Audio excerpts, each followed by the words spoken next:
Good evening, everybody. Hi, I am so sorry. God, today was a rough day. I literally just got home from court, ran really, really freaking long. So my bad. My bad to everybody out there. God. Oh, children's services cases. Sometimes those take forever, but when you get the good results, it's totally, totally worth it. I know probably everybody's out watching Joe for this 24-hour stream. I will be joining Joe after this wraps up. So we're only doing part of day 14. We're only just going to do the littlest bit of it. And today was a wild day for me. So I am sorry I got delayed with court. Wow, that was busy. That was a lot of work. I did not expect to have to finish up today. So so we're gonna get started with this. We're having trouble streaming to your Rumble. Why do you suck at life?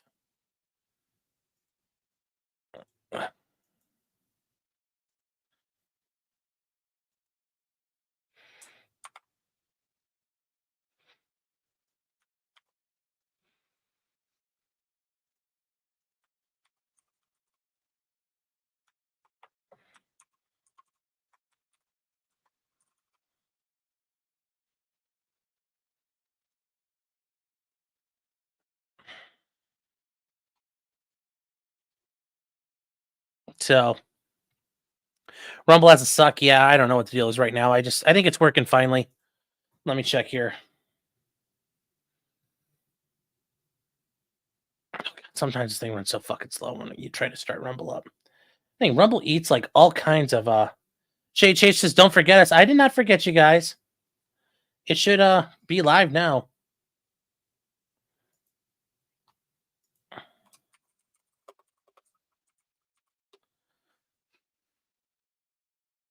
I don't know why it's not working. But thank you, Shade Chaser, for the $1 Rumble rant over there. I don't know what the deal is.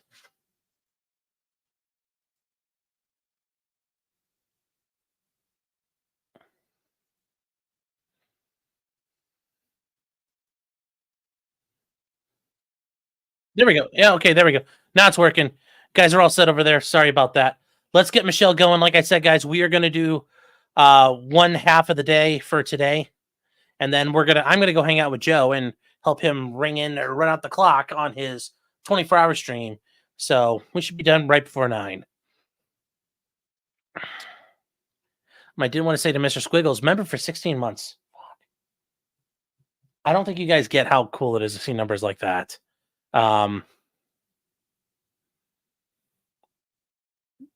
16 months. Thank you very much. Sup, Sean. Sup, chat. Good stuff. Taylor Run says, did I know Jennifer Cromley was getting dug out in the Costco parking lot? I have no idea what that's in relationship to, but I guess good for her. So let's get Michelle's case going, and we'll so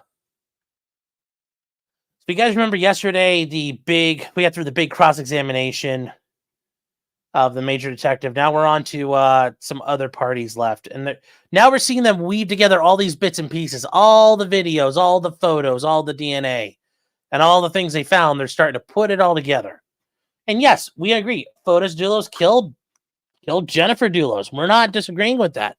The issue is, did Michelle have any involvement? And I'm not sure she did. I think Michelle's just an idiot, which is sad, because if she's just an idiot, she hasn't done anything wrong except been an idiot, and there isn't any way for her to fix that. So let's see what happens here. Your Honor, may I just mark a few items?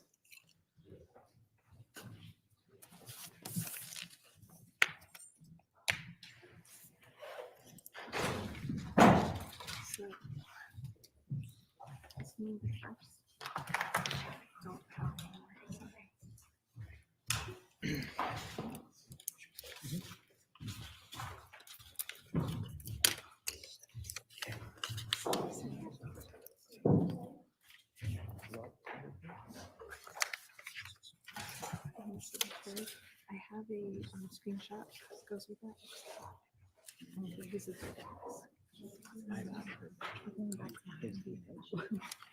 what I see. Okay. All right. Thank you. Okay.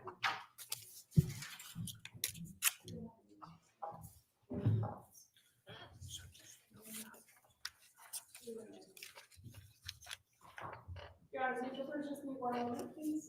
Thank you.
Has the state concluded with Sergeant Ventresca?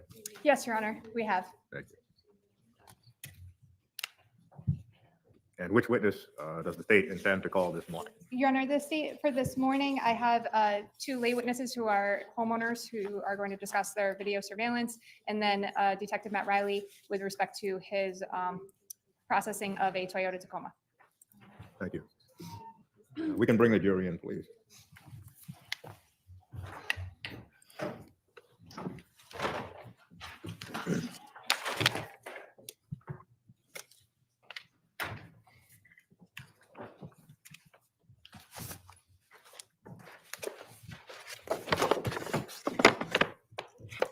There was a lot to talk about that Toyota Tacoma, and it sounds like these people either have like CCTV or ring cameras going. So we'll find out what they got to say.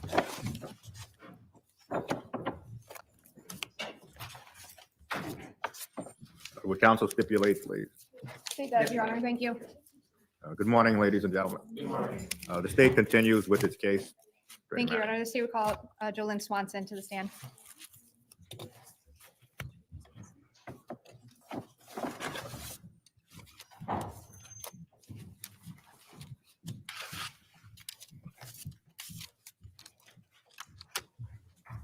Must be one of the homeowners.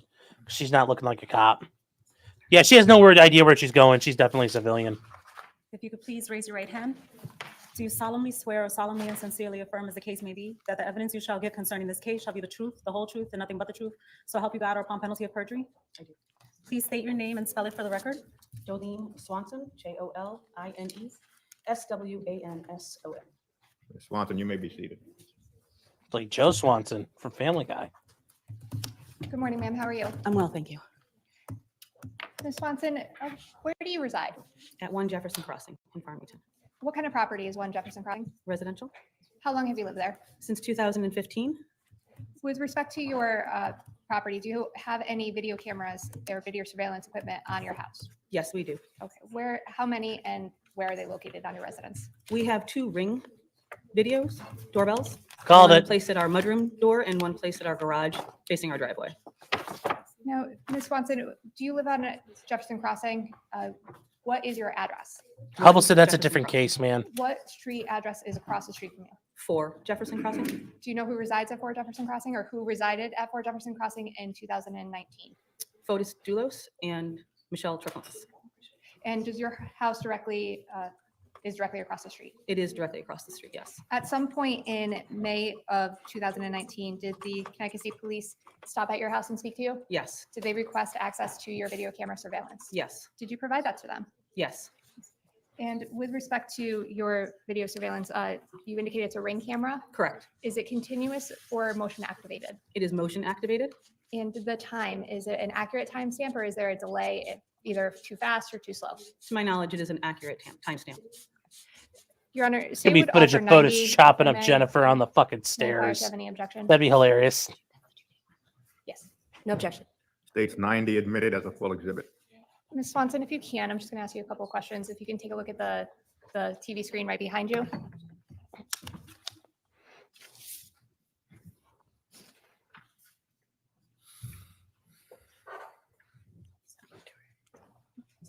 Yes, thank you.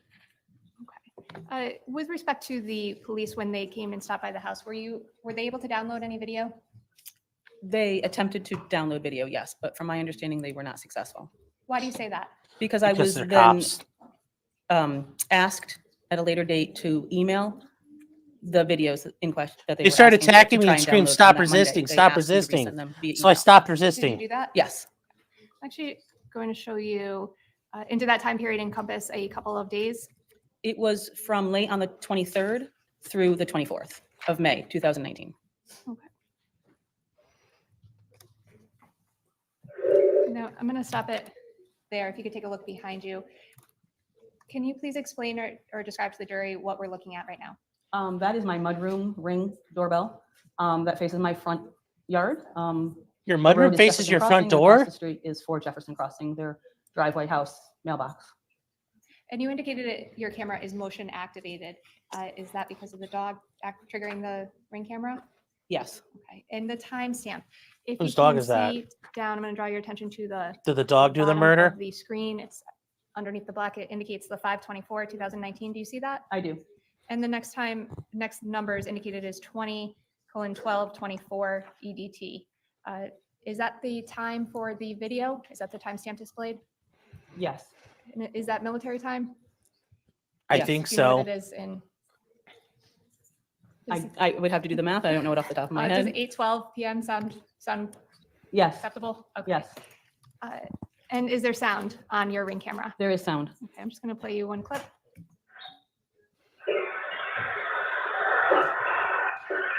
Mudroom is not a Baldoism. People who live out in the country have mudrooms. Some lady in Connecticut does not have a mudroom. That's my problem with it. She's too yuppie to have a mudroom. But it's like, shut up, I'll kill. He's like, hey boy, you want a treat? Here you go. Throws her a foot.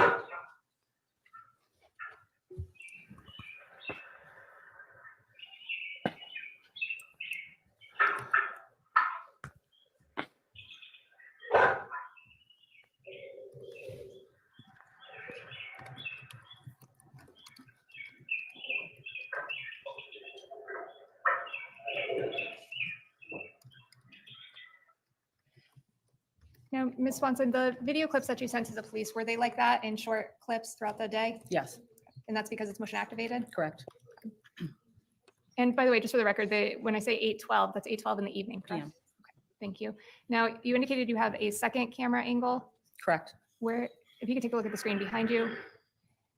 And what are we looking at here? That's my driveway and part of the road of Jefferson Crossing and part of 4 Jefferson Crossing's driveway. If you wouldn't mind, ma'am, would you please step up to the screen and just point where 4 Jefferson Crossing appears on the screen? Ooh. Let's go, Normie. Come on. Okay, thank you, ma'am. You can have a seat.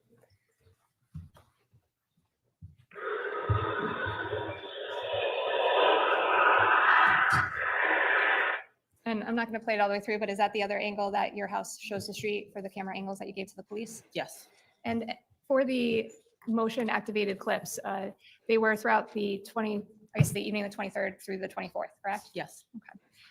Nothing further. Thank you.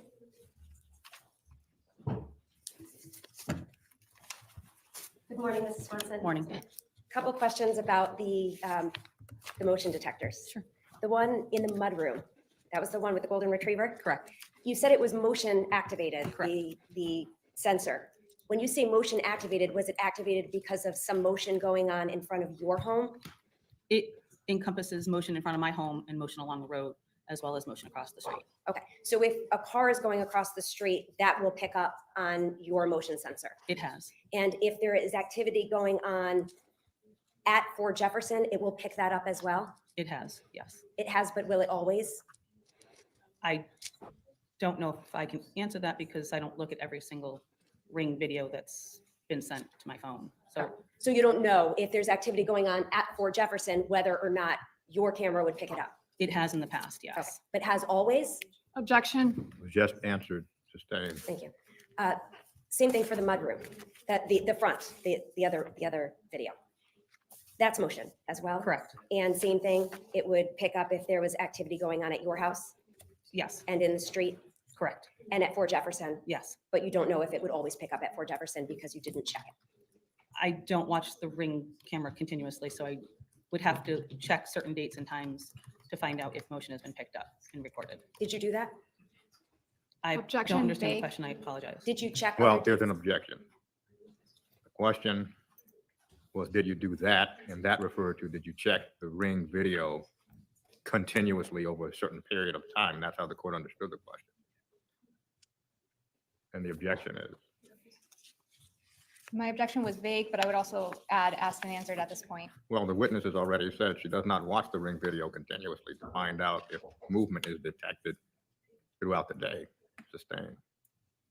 So you haven't watched Yeah, it? not a big regularly. deal. Objection. That's asked and answered. You Yeah. provided video to the police Yes, by email? You sent it over email yes, for May 23rd yes, of 2019 yes, and May 24th, 2019. yes. Did you provide video for the entire day of May 23rd, 2019? No, What time did the video that you provided for May 23rd, 2019, what time did that start? I don't recall. Do you know whether it was in the morning or the evening? I don't recall when when I started sending the video over, what time the stamp was. I do know that it encompassed part of the day of May 23rd, 2019, and all of the day of May 24th, 2019. Did you provide any other days? No, Not May 22nd? no.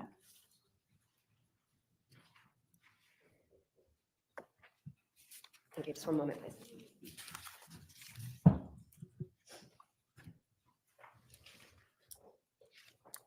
When you sent the Ring doorbells by email, what were you asked to send over?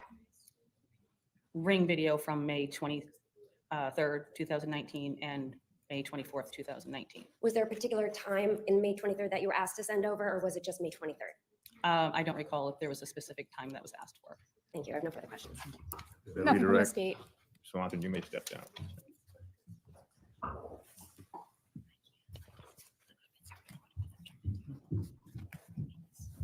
And Mary Khalid, please. Thank you. Jim, she is just a random homeowner. Yes. This next one's going to be a random homeowner too.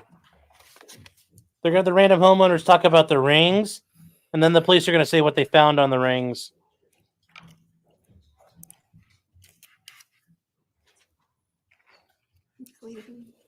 Thank you. Which is probably going to be their claim is Fotis and Jennifer doing criminal shit. So,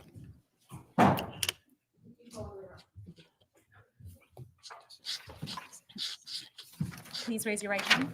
Do you solemnly swear or solemnly? This is and another sincerely neighbor. affirm, as the case may be, that the evidence you shall give concerning this case shall be the truth, the whole truth, and nothing but the truth, so help you God, or upon penalty of perjury? I do. Please state your name and spell it for the record. My name is Mary Khalid, Mary, last name Khalid. Thank you. May be seated. Thank you.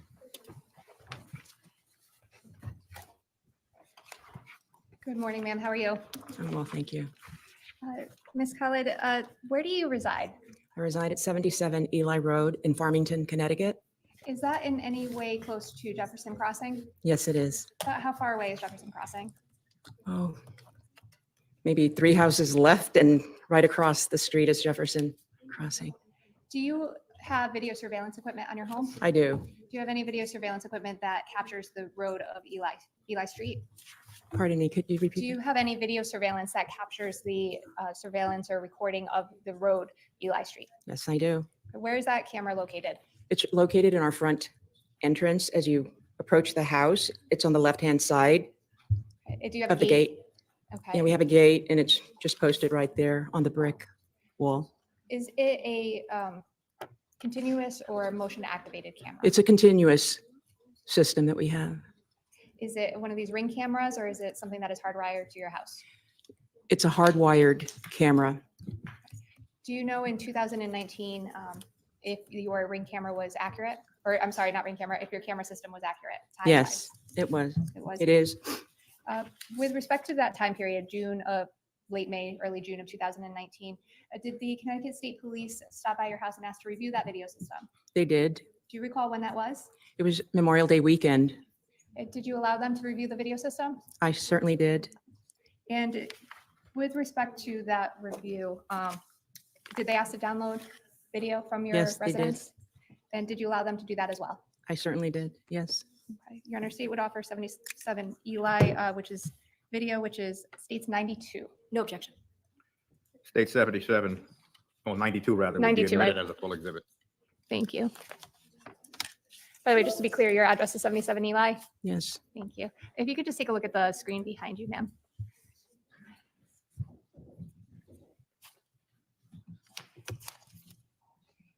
Now, does your video system have its own player embedded in the system?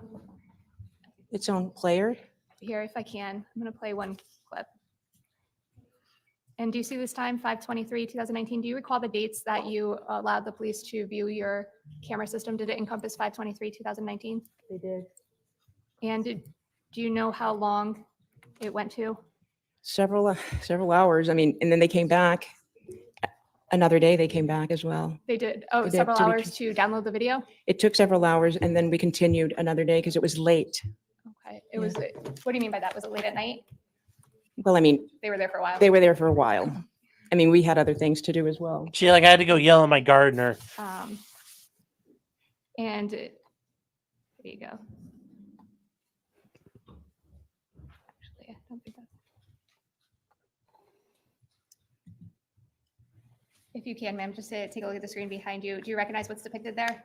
That's my front driveway. Okay. Ed, you indicated the camera was on a gate. It's facing Eli Road. No, she's not a Pagey, guys. And when you indicated that Jefferson Crossing was, I think you said 2 houses down and across the street, is it to the left of the To the screen? left, and Jefferson Crossing is then to the right. And the timestamp was accurate in May of 2019. Yes. Is that correct? Okay. Thank you very much. And we have the timestamp down here. And this says 5/23/2019 at about 7:30 in the morning. That's a clip the state is playing. That time is accurate? Yes. I have nothing further. Thank you very much, ma'am. Good morning, Ms. Khed. Good morning. Couple questions just about your recording system. You had said it's a continuous recording system Correct. and it has nothing to do with whether or not there's motion in front of your house No, or on the street. it just continues. Okay. Just keeps going. And is there any Goes kind of around flash and that pick up around. when cars are moving Round, in round, darkness? round. That I don't know. All right.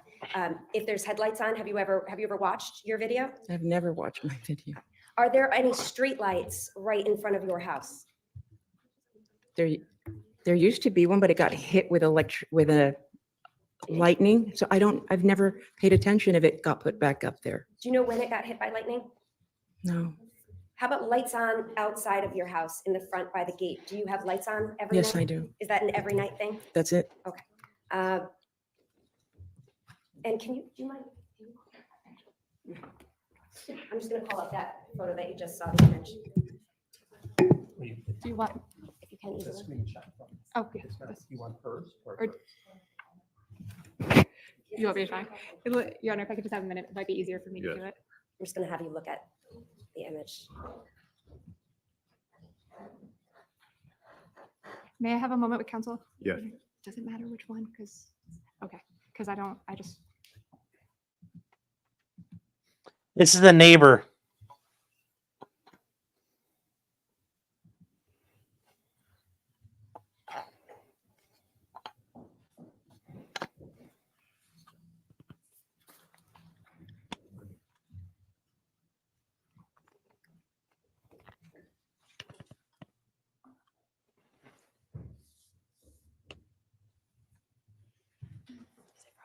no, it takes a while because the player. May I have a moment with counsel? That's fine. You want to do that?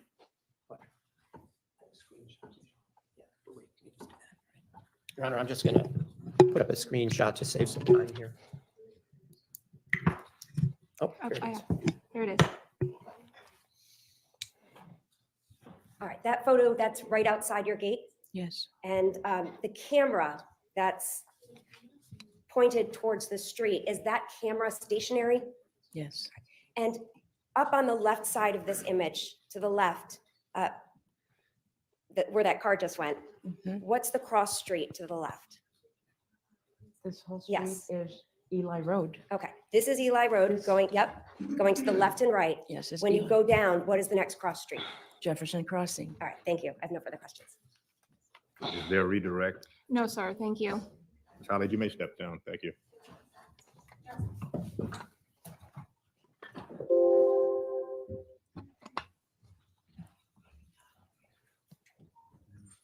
Your Honor, the state would call Matt Riley back to the stand. We already did Matt Riley once.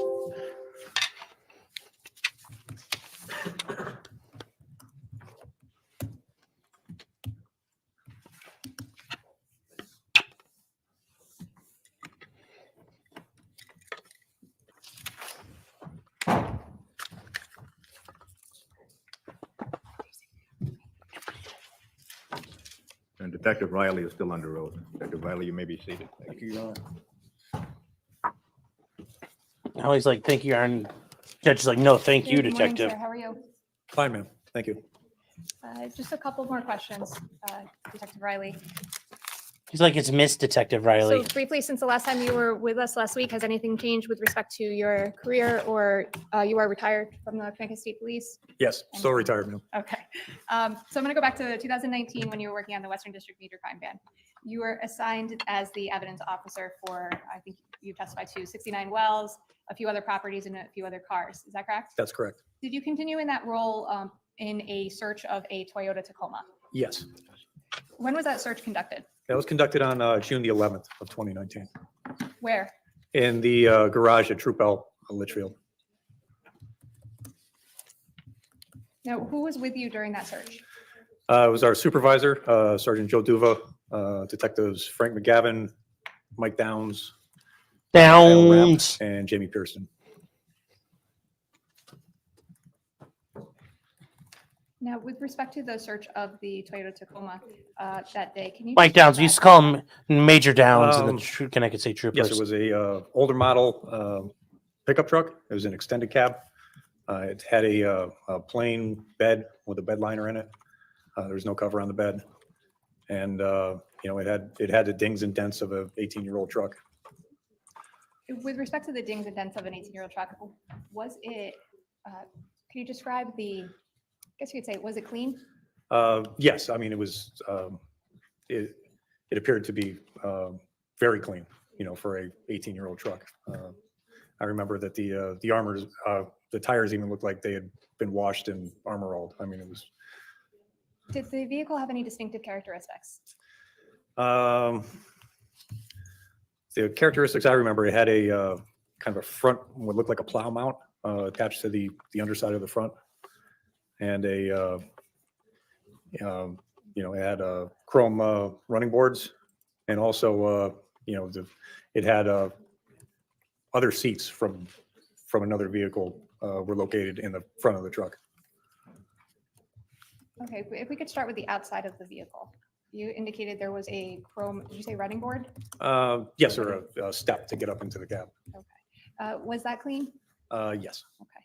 With respect to the back of the cab, I think you said there was like a cover over it, or there wasn't a cover? There over was no cover on the pickup truck bed. it? Was there anything in the trunk of the truck bay of the Toyota Tacoma? Yes, there were two other automotive seats. They look like front seats from another vehicle.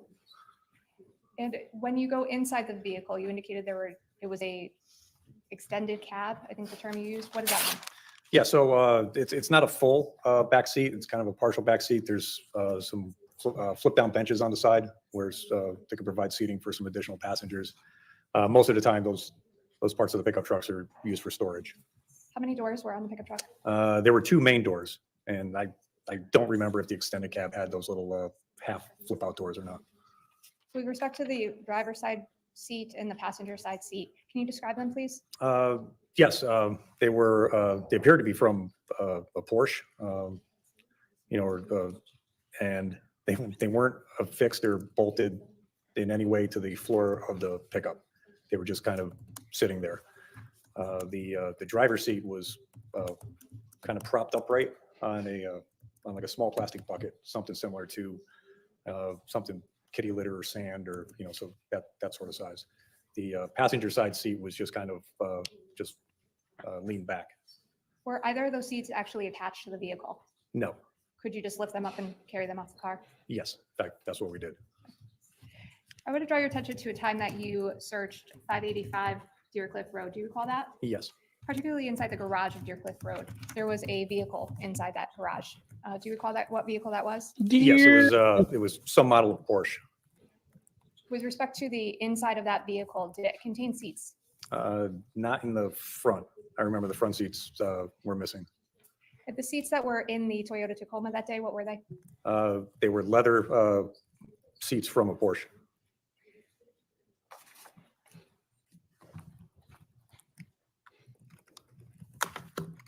Your Honor, the state's going off states 93.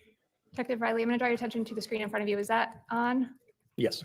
If you could take a look, please. I might be able to speed this up somewhat. May I have a moment with counsel? Yes, and actually this one's not on.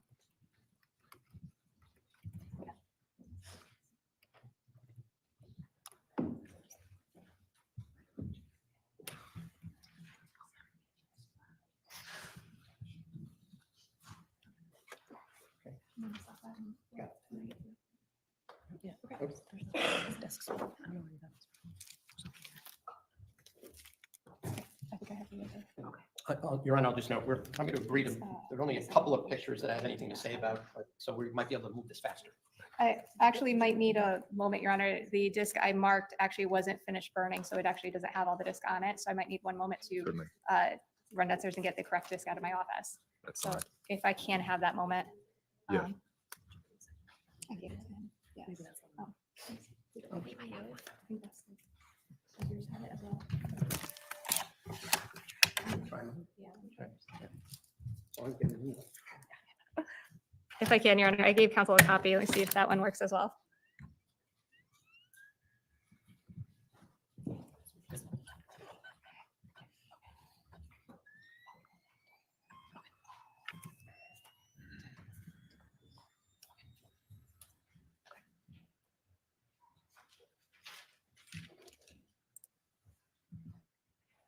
Yep, this one has it. Okay, if I can, Your Honor, I'll go off the one I gave counsel, and Attorney Moran will make a copy for counsel. Thank you. Your Honor, with respect to the pictures, I believe if we may just approach the clerk Yes. and provide it. Mm-hmm. This would be a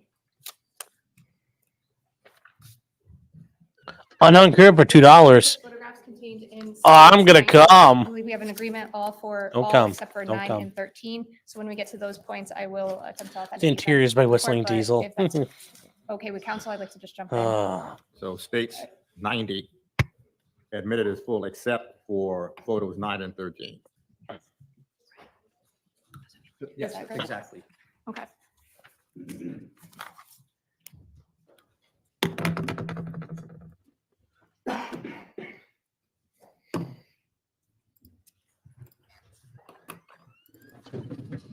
Okay, Detective Riley, if you could Stayed take a on look at screen. the screen behind you.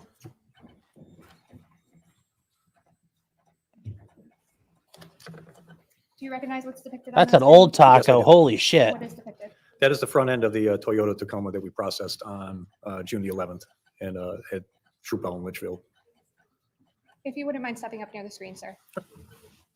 That's an oldie. The front of the car or the truck on the bottom here, In front of that what is truck. this? That appeared to me to be a mount for a snowplow. Yeah. And there's, it looks like liquid Which or is anything common on the for- bottom. What is that? That looks like some sort of oil on the on a garage floor. Did that come from the Toyota? I can't say for sure, man. I don't remember. Okay. And with respect to the license plate here, 6617CN, was it clean? Yes.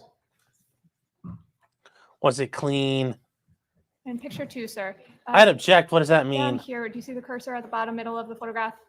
Yes, that is what I described as a running board or step. to help somebody get into. Oh, I would fucking love to hang Could out you with that describe thing. the tires for me, please? I'd help him weld. The tires to me, I remember looked in good condition, and they look to be recently cleaned. Picture 3. Sir, is this the same, I guess, running board or on this other side of the vehicle? Yes, ma'am. And same thing with respect to the tires on this side, sir. If you could just describe them. Yeah, that's kind of a better view of one of the tires. You can see the condition is pretty good. And not only the tires are clean, but also the rim itself.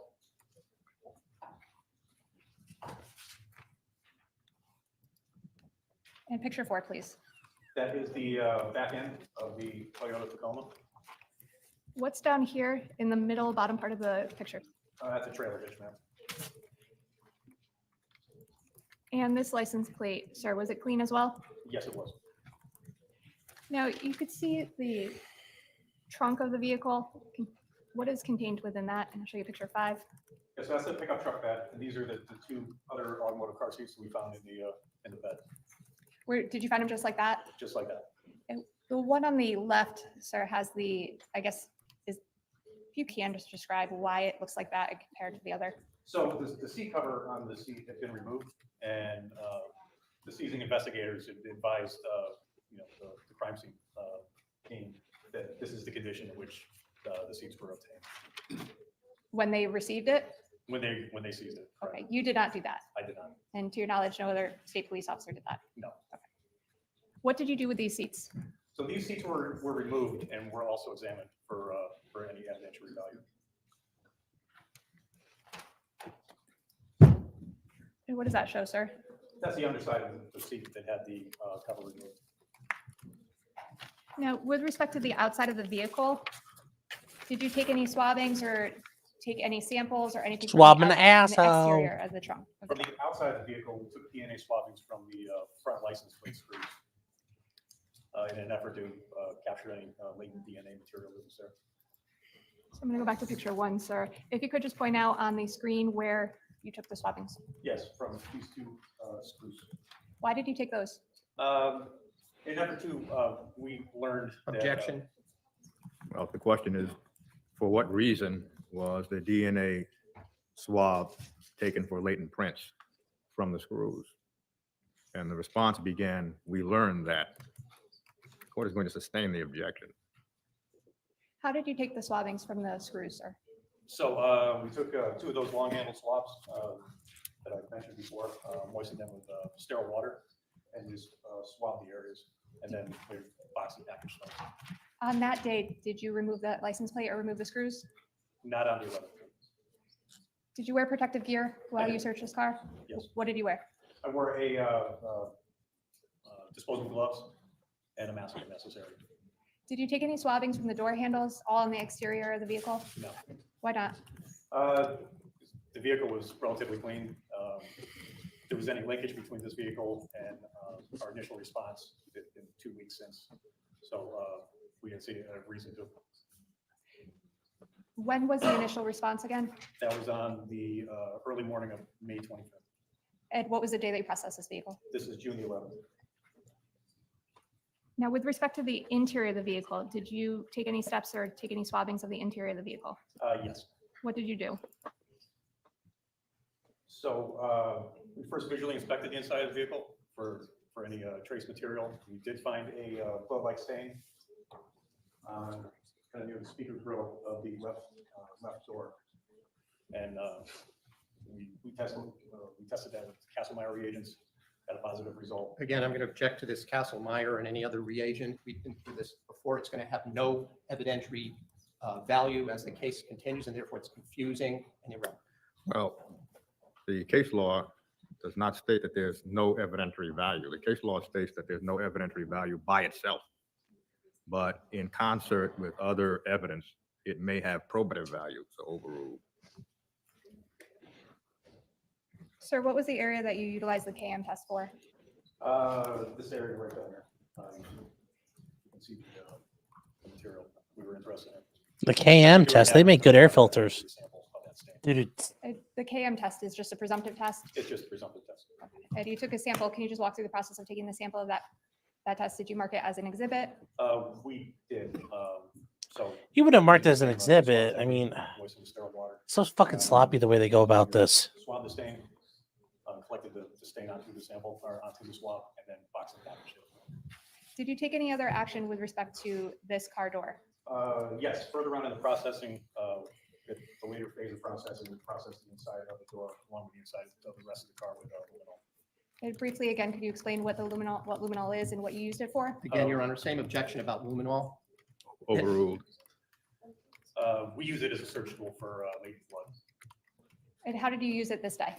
So after mixing up the luminol and testing it on a known blood source, we sprayed it onto the door and looked for areas that luminesce. I painted the car Did with you do it. that here? Yes. Did you take any photographs with respect to? I painted the whole car with process and what the luminol. results? The photographers on the team that they did. Were you present for that Yes. photograph? Yes, I was. And did you do that on June 11th? Yes. Actually gonna shut the screen off right now if I can, sir, and have you take a look at the screen in front of you at the seat.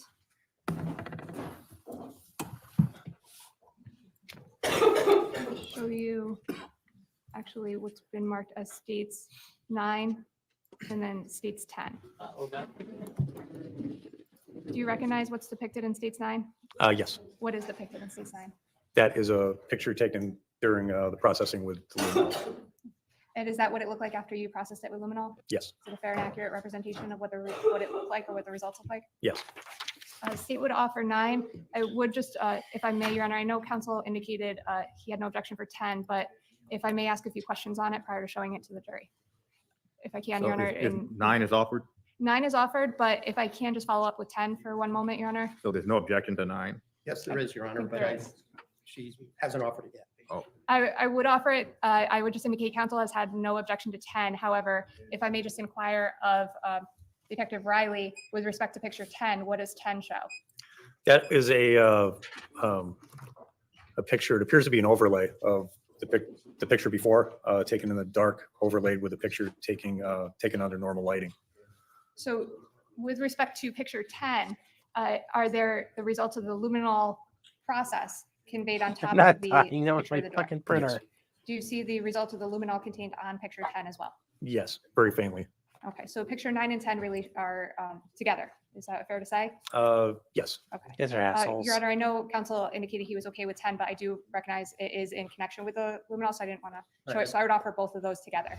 I'd like to voir dire briefly on this. Well, if there's an objection, for what reason is there voir dire? Well, I want to clarify that. Well, that's actually a good Well, point. It's to clarify why. How can you there's, object if you why want this to voir should not be dire? admissible. Well, you can just make the objection. Well, the objection is that, like I said before about the relevance, but more importantly, this was tested and it's not blood. So therefore, I'm saying it was sent to the lab and it is not blood. It wasn't even organic. So This it's shouldn't be in front of the misleading fucking jury, though. That's the only part of this I can't and I only stand. indicated why I thought these kind of presumptive tests shouldn't come in at all. But this particular spray, the fact that it glowed, it was tested, it had nothing to do with the case. It wasn't organic, it wasn't blood, it was nothing. So therefore, putting it in is confusing, and it has nothing to do with the case. So it's not just that it is Not to is confuse, it's not a relevant, prejudice. but, the jury is hearing this testimony about something that has nothing, that will prove to be completely irrelevant to the case. So the first component of the argument is not relevant. And highly Second component prejudicial. was essentially cross-examination. So on relevance, again, the code states that relevant evidence is evidence that has any tendency to show that a material fact is more likely or less I'll likely chat my to Patriot exist front get up yet. than it would be with. Oh, he's not being a stooge. He's making the right arguments, guys. And I note, Your Honor, that under the code 4-3, there would be either no or such a slight, and it has to deal with what the charges are against Ms. Troconis. And if, as I said, if it turns out, when we get to that point, that this was tested and it had no value, then it doesn't have even, in my view, a modicum of purpose other than confusing. Oh, he said come. Has no bearing on the case, and therefore I ask the court to exercise its discretion to not allow in these pictures. We've heard the testimony over objection. The pictures have nothing to do with it. We have Talking about 500 come, pictures in already, chat. and I submit that there is no He's gonna value come. to the fact that there was a place on the vehicle that glowed, especially in light of the previous testimony Your Honors heard about rust being one of those items, and there's other cleaning products and food and whatnot that also tests glows under a blue light. So, Well, as the court understands black light. as the court understands the case law, by itself, the presumptive test has no probative value. However, the probative value can be determined under circumstances of the investigation, Oh, that's a shitty including the ruling. search and seizure of the truck and the reasons for the search and seizure of the truck. Well, yeah, but then you get into the prejudicial issue Case of law she states fucking did. also color, the pattern, and other factors can be considered in determining whether a screening test is probative. So if there's that objection relevant, that is overruled. That That's would a be 9 sh- and 10, then, Your Honor. That's a chicken I shit understand admitted as full answer. exhibit. Thank you.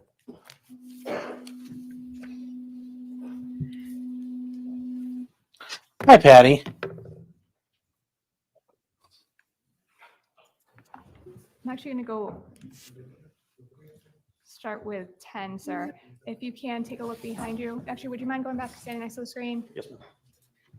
Oh, guys, forgot to boost it. Sorry.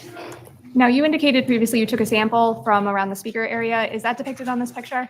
Yes, this is that area right there. And did you mark it as an exhibit? I did, exhibit 203. Thank you. And with respect to this picture or this photograph of the door, did you utilize that luminol process on this door? Yes, And is the results shown on picture 10? yes. Okay, if you can, sir, could you direct the jury's attention to those results? So the areas that are visible the most are dark areas here. You can see this bluish glow. You can see other areas of the luminescence. This area. To be clear, what did you utilize the luminol for again? It was just a search tool that we used for an attempt to find. ways To to- frame people. Did you Again, also, I'll just object for the record. I don't need to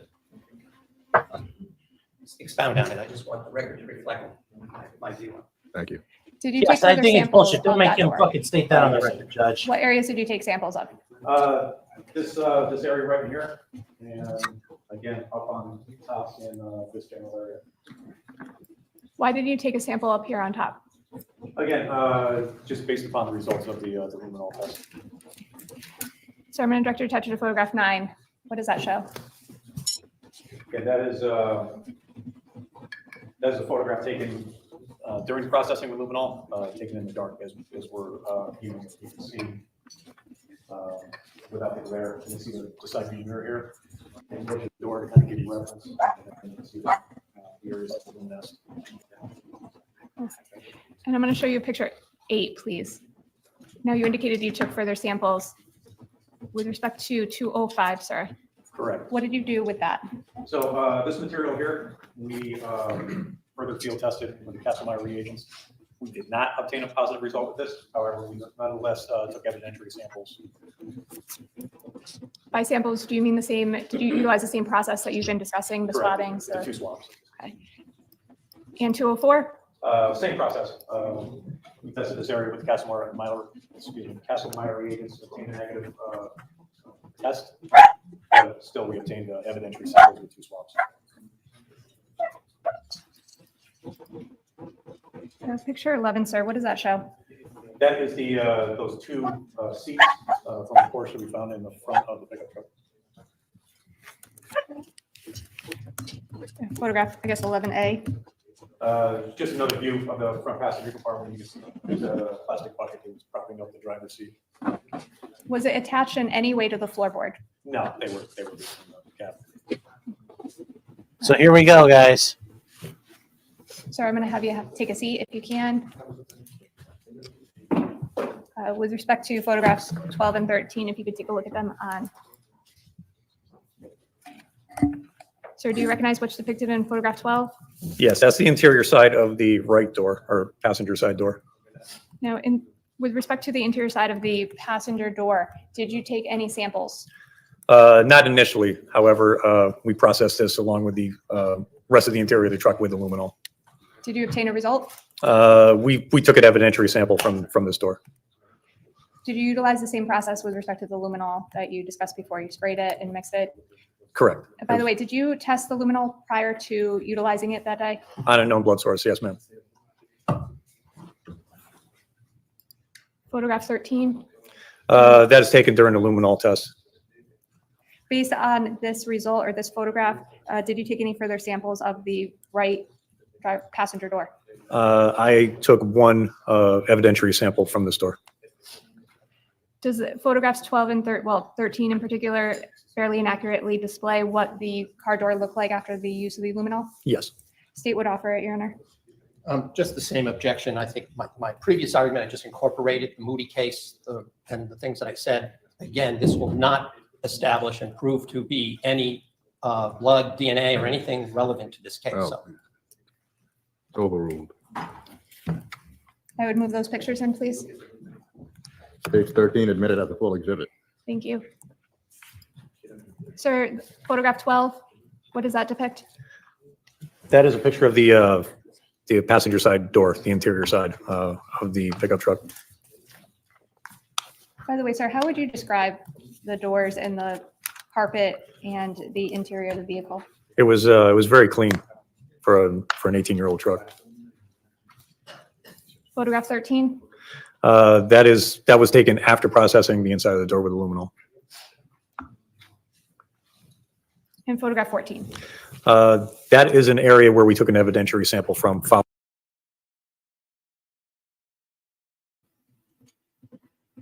That's not just a SWAT or tour SWAT. It's like one of the biggest people in the country swatting everybody.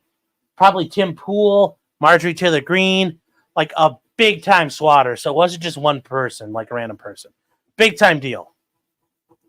Big time deal. So that's actually big news. I'll be talking about that tomorrow night because there's more information that I'm learning.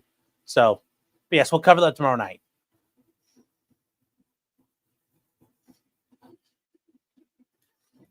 Following the luminol test. We tested this prior with the Kastle-Meyer reagents, and it, again, did not test positive for blood. This one did not test positive as well. It did not. Did you still take a evidentiary swabbing? Yes. Photograph 15, That's a view of the front passenger compartment as seen through the passenger side door. was that front seat passenger? It's all good, Tilly. It's all car good, buddy. seat attached to the floorboard at all? No, it was Oh, you not. guys talk Same about it question now. as before, you could lift it off and take it out? Yes, Did you lift it off and take it out? we did. 16, what does that show? That's after we lifted up the seat and took it out. That's the rear, kind of that extended cab portion I was talking about with the two jump seats. Did you also process the two seats that were on the truck or the truck bay? Yes. Photograph 17, sir. Draw your attention to 202. What does that mean? So that doesn't mark anything specific. That just denotes that those two seats were designated as Exhibit 202. Did you take any action with respect to these two seats? Yes, we examined them for any kind of trace material, blow-like stains, such as that, and then we processed it again with the sprayed luminol. Based on the spray of the luminol, did you take any swabbings? Yes, we did. Where? So on the seat, may I point it out? If you can, please. So on this seat here, with the seat cover intact, we found an area of interest in this general area. Photograph 18. Correct. This was after spraying the luminol. Again, we identified the area by circling it in dark color Sharpie. We took a further swab of this area, tested it with Kastle-Meyer reagent, obtained a positive result. And instead of actually swabbing the area, we cut the seat cover and seized that piece with the stain. What No, I area? have continuing objection, Your Honor. I Thank don't you. want to keep interrupting. It's the same issue. Thank you. What area did you cut off? This area right here, Did you denote that as Exhibit 207? that was seized as 207, correct? Did you also, you could have a seat, sir. Thank you. Did you also conduct an inventory search as well? Yes. Photograph 19. What is reflected on that picture? Again, that is the content of the inside of the vehicle taken during the inventory portion of processing. Was this in the left, the yellow bucket, was this the bucket that the seat was propped up against? That is the bucket, correct? Was anything contained inside the bucket? I don't believe so, ma'am. 20, what does this show, sir? That's the contents from the center console of the vehicle. Did you take any further samples of the vehicle that day? I did not. Did you have an opportunity to conduct a second search of the Toyota Tacoma? Yes. What day? So on June 26th, we consulted with investigators at Troop Chief Bridgeport, and we came up with a plan to seize the license plates to screws and send those for examination. Going back to photograph 1, sir, are you talking about the license plates on the Toyota Tacoma Yes, as well as the screws themselves? yes, Previously, you had only taken swabbings of them. Did you seize the entire license plate itself? yes. So what we did is I unscrewed the license plate. We actually took swabbings from the threads of the screws in an effort to capture any kind of latent DNA. The screws and the plate were taken as one exhibit, the swabs as another. And then later, I processed the plate for latent fingerprints. How did you process it for latent fingerprints? So on July the 1st at our office at Troop L Litchfield, I processed it with Troop L, it's where the superfumes losers and dry go. powders. Were you able to obtain any discernible fingerprints? No, ma'am. Was that with respect to the front license plate as well as the back license plate? Yes, both plates were seized in the same manner and examined for prints in the same manner. Did you conduct a search of the Toyota Tacoma on a third day? Yes, When was that? that was on August 27th. What was the purpose of that search? We were assigned by my supervisor to go in and seize the entire door panel from the passenger side door, as well as cut out the carpet from the front passenger area of the vehicle. Did you do that? Yes, I did. Show you 21. What does that show, sir? That's the area following processing after we removed the door panel and the carpet. Photograph 22. That was taken prior to packaging. That's the interior door panel that we seized as exhibit 363. And photograph 23. Again, that's after we had removed the carpet. The shitty thing is some guy's truck got his Sir, I'm interior gonna draw stripped your out. attention back to May 25th, 2019. I believe you testified you went to Lapham Road that day. Yes, So Ed, did you take the photographs of the Chevy Suburban? I did.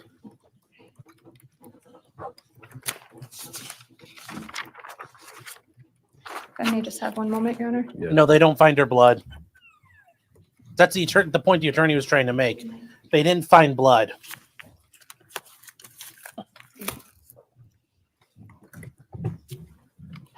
Sir, do you remember, let me show you what's been marked as picture 24. Do you remember the photograph behind you, Yes, or the map, I should say? yes, ma'am. If you could please stand up and point to where you found that vehicle. We found that Chevy Suburban in this general area here. Which direction was the vehicle facing? The vehicle was facing south towards the Merritt Parkway.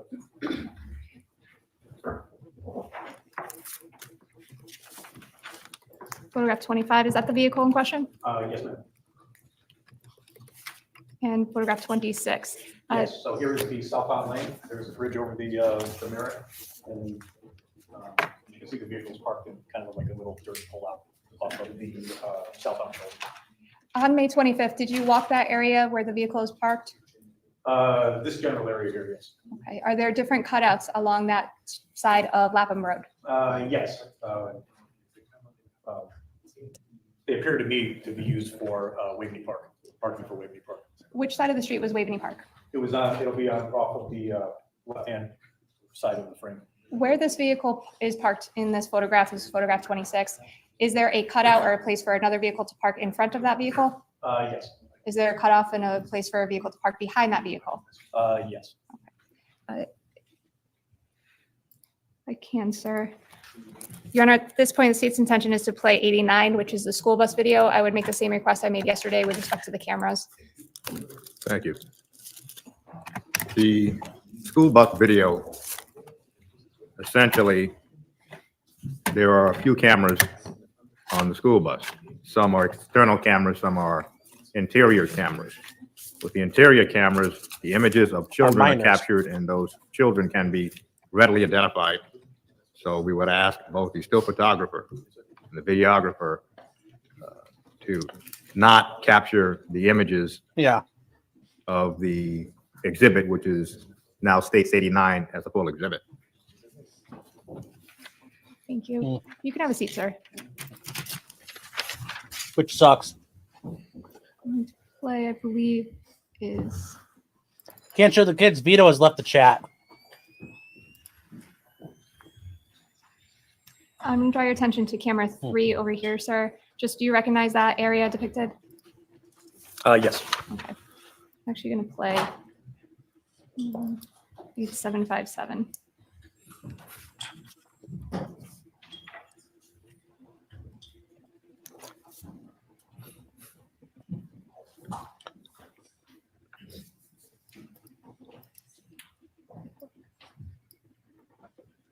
Do you see that vehicle parked on the left of the camera 3? Yes, ma'am. viewpoint? Is that one of the Bella, he's not cutoffs of objecting Lapham Road? uselessly. Yes. He's making valid objections. Like, if there is no blood that's found, showing this does nothing but to prejudice the jury, which means it has no probative value because it doesn't make it any more likely or less likely that Fotis killed Jennifer and that Michelle helped Fotis cover it up. If there's no blood, then why the fuck are we even going down the road? And that's the point he's trying to make. So no, it's entirely for the trial, but yes, also for appeal. Is that an area that you were at on May 25th, 2019, Yes. where the Chevy Suburban was? Yes. With respect to the Chevy Suburban and this vehicle, what direction are they in relation to each other? So they would be facing each other. So this red colored vehicle is facing northbound, and the Chevy Suburban was facing southbound. Were they parked in the same cutoff? No, ma'am.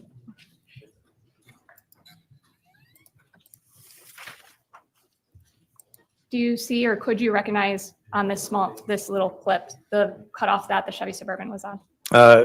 No, not specifically, ma'am. It would have been farther north. Okay. Within that same area? Correct, the same general area. So if the Chevy Suburban was facing the Merritt Parkway, would that red truck be in front of it or behind it? Yeah, I'm going to object. The witness wasn't there, didn't see it. Good counsel, Speculation. counsel speculation, I have nothing further, Your Honor. sustained. Thank you.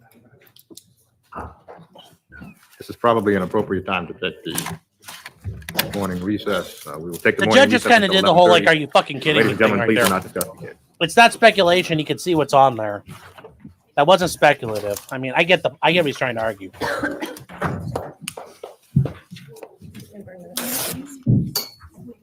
Yes. All rise. This honor is to court after the recess until 11:30.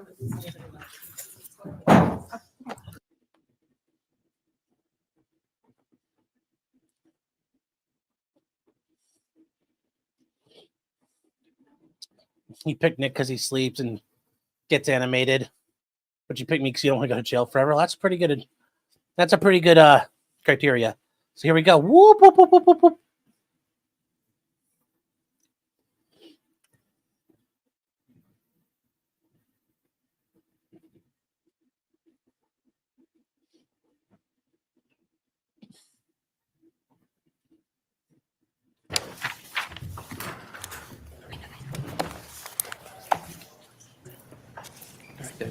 Just tell me which number. Right, and I'll click. Okay.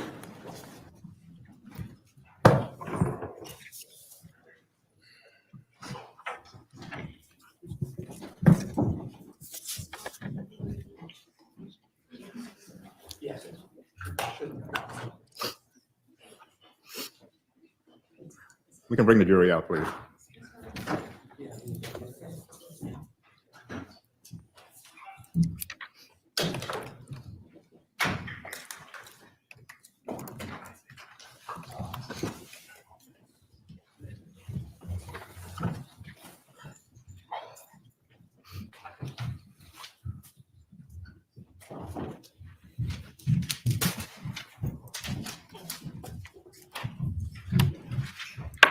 Feel like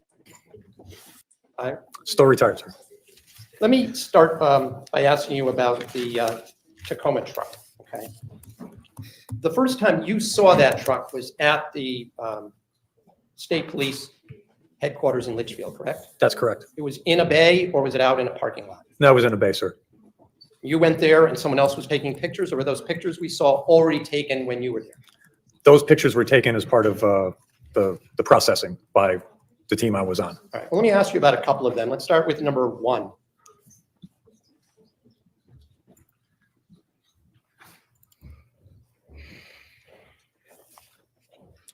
And the thing is, since the prosecutor put us all together, they're kind of obligated to share it.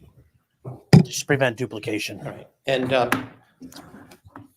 the license plate that was on this vehicle here, is this the picture that you removed the plates from? No, they were removed on a later date. Did you do the removing though? Yes, So if I zoom in a little closer on the license plate, this is a combination plate, right? It's got it's got some numbers and it's got the letter CN and then the word COMB, or at least the letter COMB down the side, right? yes, And for the benefit of those that don't know what that means, a combination plate is specific for a person who uses a vehicle both in combination as a personal vehicle and as a commercial business vehicle, correct? correct. And it's a different color than your average passenger vehicle, correct? It used to be. Yeah, so it was bright white that we see here, right? I think it was a standard Connecticut color license plate. Do you think it's a standard license plate? It's not the different darker blue as seen in this video, in this vision, this exhibit here, number 1? No, I think the flash is kind of whited out the license plate there, sir. Okay, but in any event, all combination plates ended with CN and had those words COMB or issued by the Department of Motor Vehicles of Connecticut, right? Not necessarily, sir. They do have the COMB. Usually they have some sort of C in the license plate, but, you know, the letters differ. There could be vanity combination plates, such things as that. Let me ask it a different way. Was this a legal license plate on this vehicle at that time? Objection. Well, the question is, was this a legal license plate? That question is beyond the scope of the Cross. direct. Yeah. In Ohio, you could ask that. Let me show you exhibit, Well, actually, you know what? Wait. I would still object. It's like, she asked if it was legal. How did he know it was legal? Because I ran it. So therefore, it's a legit plate. That's how you get that.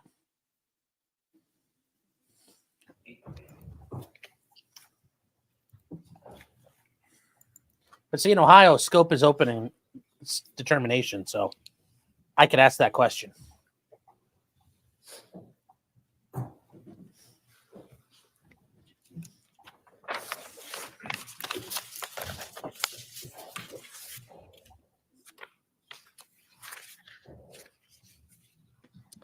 I got home at 6:30 from court. I'm trying to eat first. Sorry.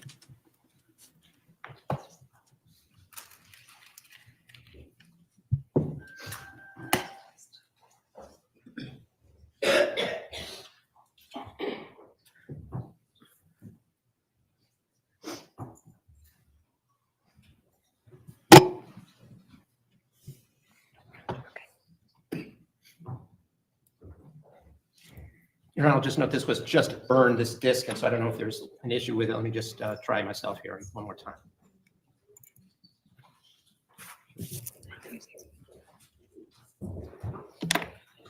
May I offer one? I know the exhibit works. It opened eventually, I'm sorry. In any event, this is the rear license plate of the same vehicle that you observed when you were taking swabs and whatnot. Yes, Is that the license plate that was removed from this vehicle later on? yes, it was. Did you do the actual removing of the license plates? Yes. So if I zoom in again on this, we talked about the screws. If we can just zoom in a little more on the plate itself. I don't have my usual AV person, so. There weren't 4 bolts, were there?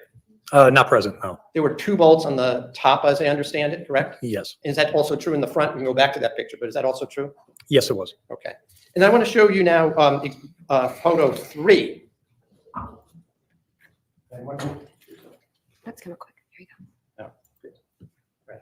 If you would just zoom in on the front portion of the vehicle. All right. You see that there's some drips on the ground below this vehicle? You see that? Yes, sir. You observed that was actually dripping from this Tacoma, isn't that right? I don't remember an oil leak, sir. You don't recall that the truck was in fact leaking oil and or steering fluid at the time? Objection.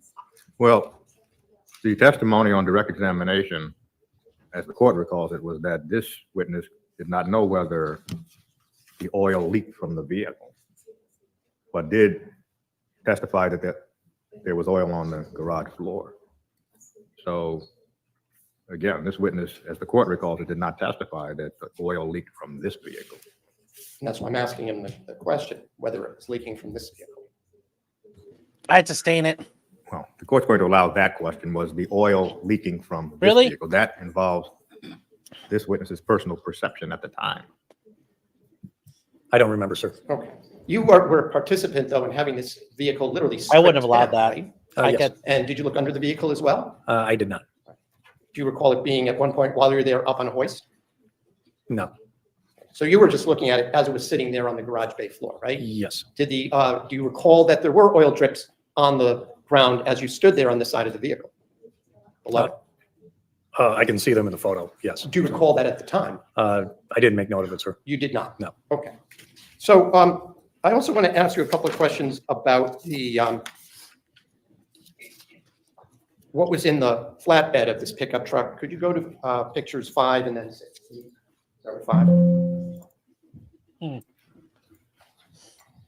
You testified that these seats were in the back of the truck when you or to the stock arrived at seats, the probably. Litchfield Barracks to look at the truck, correct? Yes. But you know they weren't, that's not where your colleagues found them, right?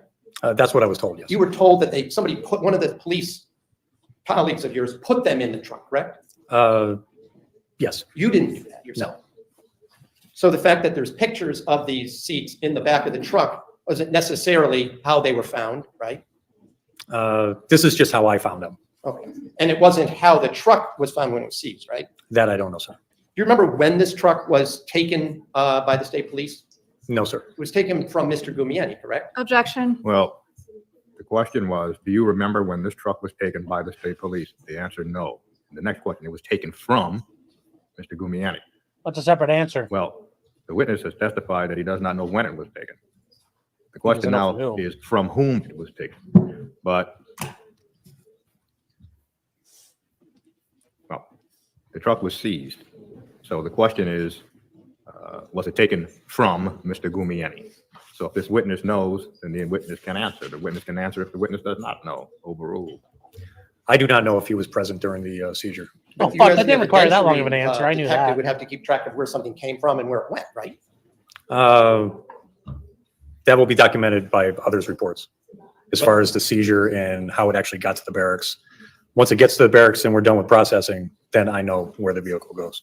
All right, where it goes after, but isn't it part of your job to keep track of where it came from? That you at one point had something to do with it and then it went someplace else? Isn't that part of your job? No. It is not? No. Okay, fair enough. So in any event, if you would go now to number 17, please. Photograph 17. Now, the state describes these as Tacoma seats, but you inspected these seats, right? Yes. They weren't actually Tacoma seats, were they? They're from No. Ford. They were Ford Motor Company seats, weren't they? Yes. So does Ford own Toyota, Uh, to your knowledge? I don't know that, sir. Okay. But in any event, you did not believe that these two seats originally came from that Toyota. They were not original seats as far as you knew, correct? Objection. Well, the question is, As far as he knew, to essentially, your you knowledge. knew that these seats were not original seats. Based on of your the knowledge, that's a fair And question to the ask. objection is, I believe the way counsel phrased it was, do you believe that these seats were originally from the Tacoma? Your Honor, so the states would be relevance as to what Detective Riley believes and cause for speculation. well, the objection is relevant, sustained. Your Honor, I'll note that the state has labeled this Tacoma seats. It's up on the screen. Therefore, I'm trying to elicit the fact that these are not actually. Your Honor, if I can, it's the state's label with respect to organizing the file. That is not what was offered as an exhibit. What is offered as an exhibit is the actual photograph, not the state's numbering system or labeling system. The witness has testified that he was involved in the processing. What he believes about where the seats came from is beyond the scope and not relevant. Sustained. In any event, by inspecting these seats, you could tell from what was on them that they were from the Ford Motor Company, correct? Yes,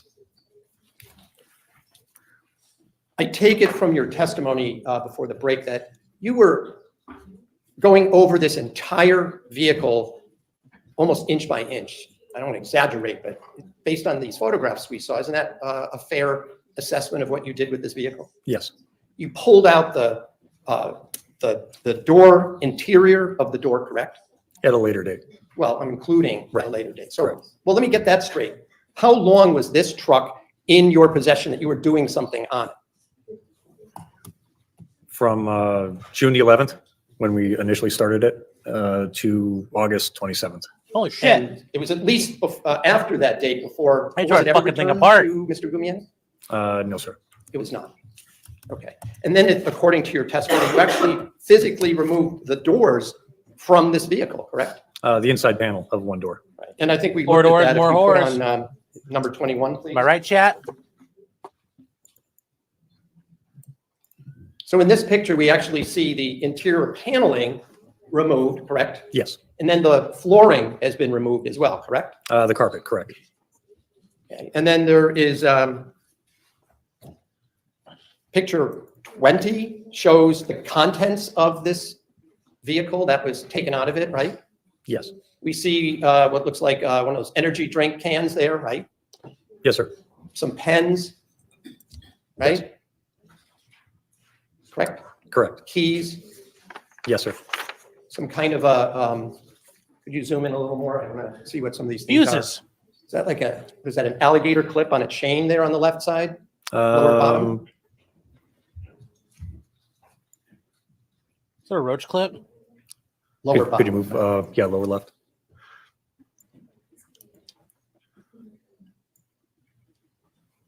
I don't remember what that is, sir. Okay, and then we see some colorful, they look like some kind of maybe battery fuses or some kind of a little electronic things, blue, red, green. You see all those things? Those are automotive fuses. Automotive fuses. Okay. I'm impressed he knew that. Did you at least examine For an each attorney. and every, I don't need to go through everything that's on this picture here, but did you examine each and every item to make sure there wasn't something that you thought was worth your seizing? That's correct. Did you look at the business cards that were in there as well? Yes, Okay. And I noticed in one business. picture, maybe it's, 23, if you could pull up Cards. 23, please. This is a view that after the seat was removed, the carpeting was removed, correct? correct. There is some kind of chain in the back of this image here. You see that? Number Yes. 23? Yes, sir. Those tire chains? I don't remember, sir. They don't appear to Probably. be tire chains. Did you examine the chains to see whether they had any evidentiary significance that you might need It'd be to weird to see seize or those in swipe? summertime. The chains were looked at. No evidentiary value was found, and they were just noted on the They put inventory. Jennifer in chains. They enslaved her. And we see there's some, if you go zoom in a little bit on the chains, there's some rust on there. These reddish brown, you see there's reddish brown staining on it? Yes, And was that some kind of blood-like stain? did not appear to be.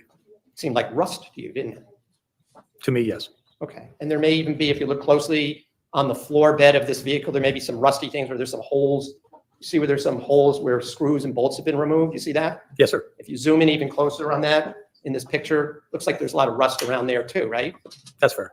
And we see all this, what looks like a darkened, stained, maybe wet area on the floor bed of Sweat. this side of the truck, the Moist. passenger side, after the seats and the carpeting has been removed. You see what I'm referring to here? Yes. And in fact, in the indents and the depressions, it's even brownish within the red paint. You see that?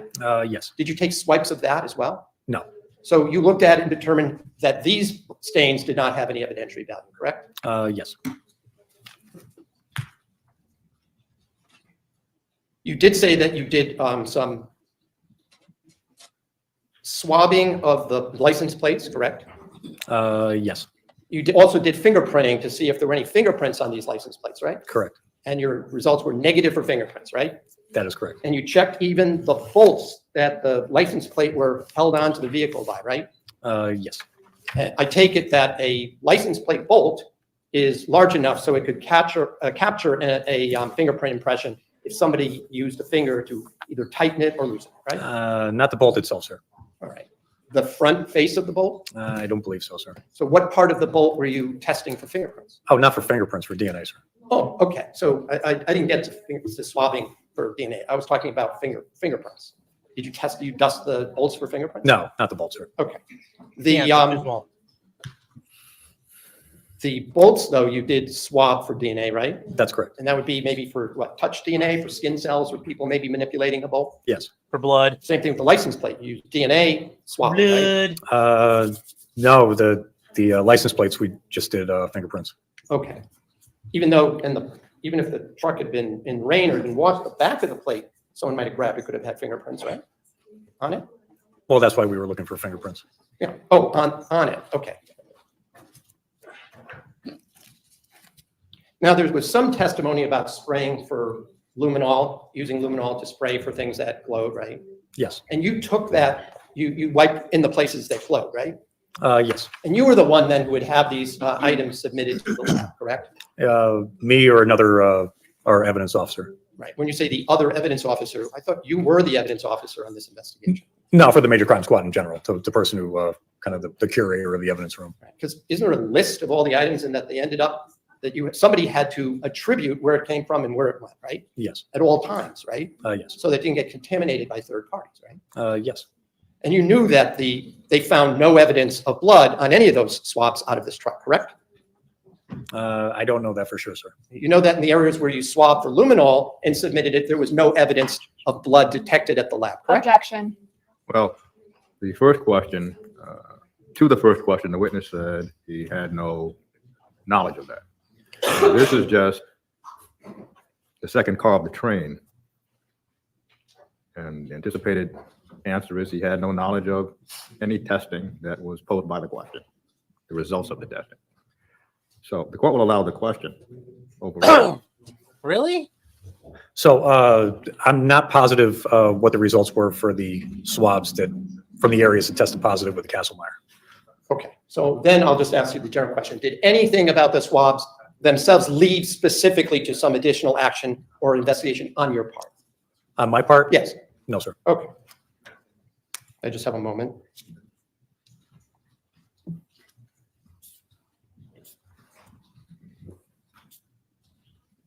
And since I've asked these questions before, I just want to get clarification.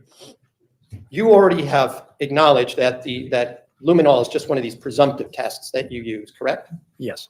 There are lots of things that that glow when you spray luminol on that besides blood, correct? That's correct. And even Castlemeyer, it could even test for animal blood, right? Yes. And there are even certain vegetation and other items that also glow, correct? Yes. So when you talk about using these techniques that was it you that testified you buy this, you get this through a forensic store or lab or something? Was that you that testified to that previously? Just aluminol. Okay, you buy it, right? Yes. And then you use it. It's sort of a place where you start, it gives you at least a pinpoint where to start swabbing, right? That's correct.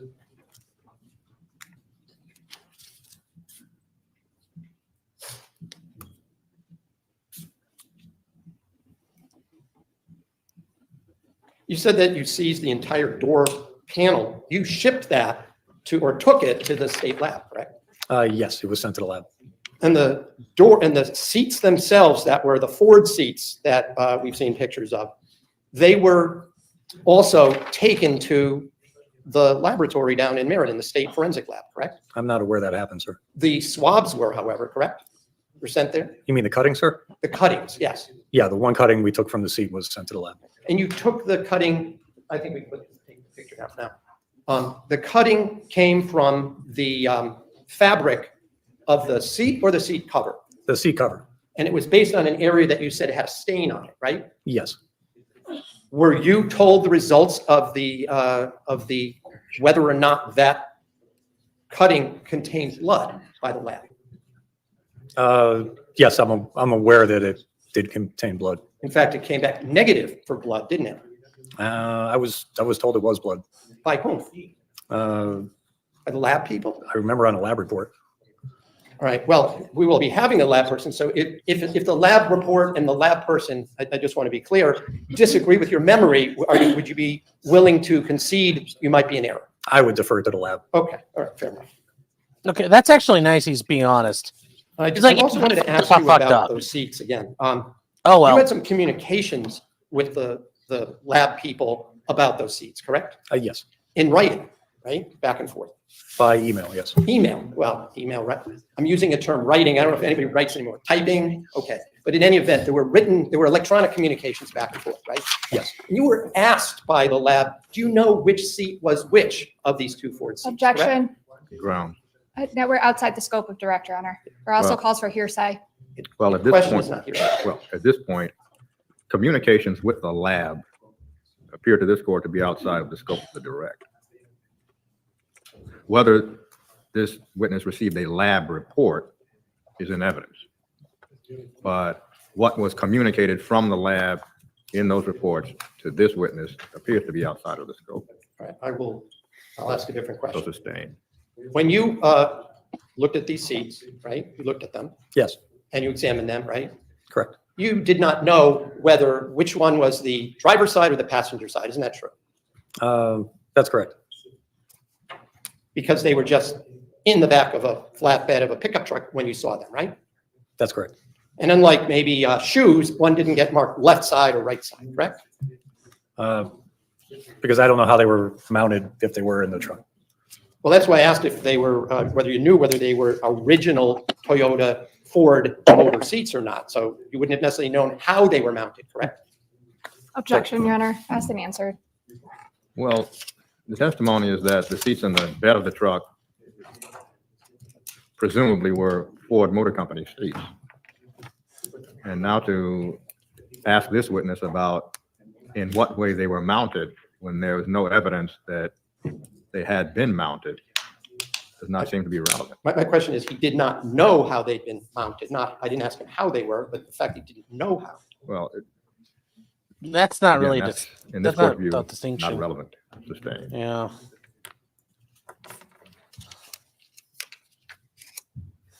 There was nothing on the seats themselves that indicated that one was the driver's side seat, correct?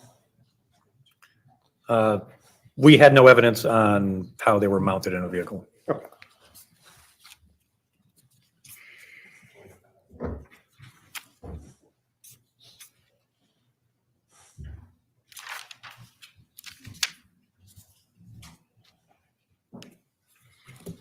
And I just want to be clear, you yourself didn't do any confirmatory tests to make sure or determine whether any of the stains that you observed in this vehicle were blood, correct? That's correct.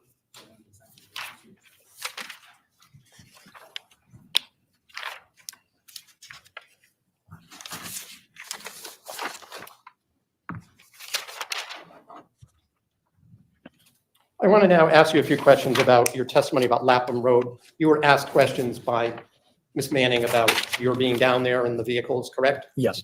Can we pull up, I guess, 24, then 25, and then 26? All right, if you could zoom in a little bit, please. And just pull it up the other way, yeah. So, no, could you pull it up a little so we see the Merritt Parkway? Thank you. All right, so that's what I was going to ask you. You're aware that and I'll use the cursor for this myself. You're aware that when you testified about the Merritt Parkway, this is the Merritt Parkway traveling along here towards the bottom of this screen, correct? That's correct.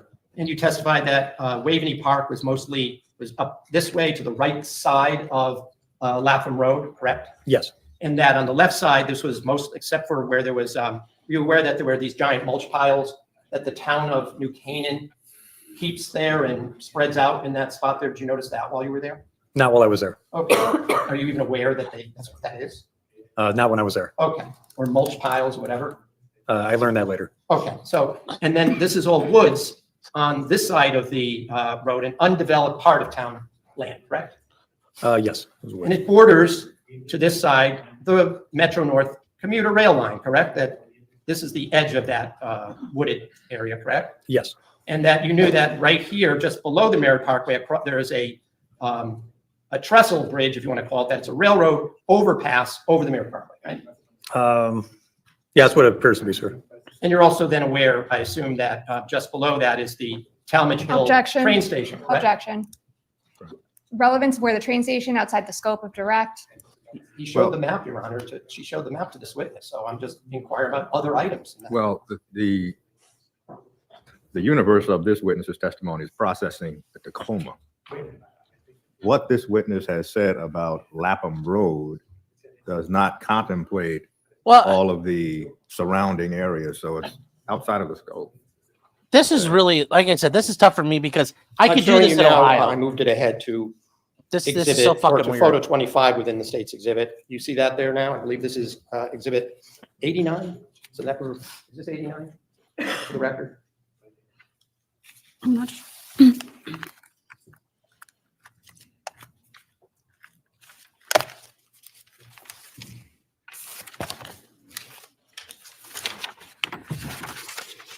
not sure. Is it the same disc? Speaking, since I was just given a copy, so I just want to, Well, 89 is the CD video clip from the school. oh, so it would be today. Let me just- It has to be either. It's none of those. No, 93? it might be the last one. The last one. I have it. It's on council's desk, Your Honor. It's right there in the corner of your desk. Sorry. Oh, got it. 93. Turned upside down, sorry.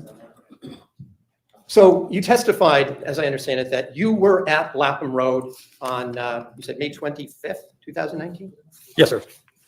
And you observed that Chevy Suburban parked on the side of the road, correct? Yes. You were just also shown, as I understand it, before the break, a school bus video that showed a pickup truck parked on the side of a road in the turnout, right?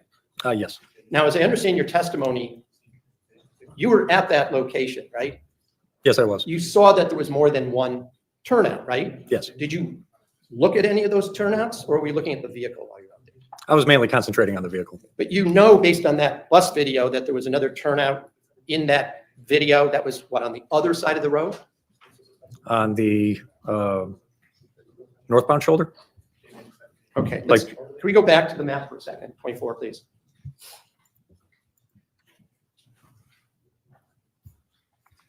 '24, please.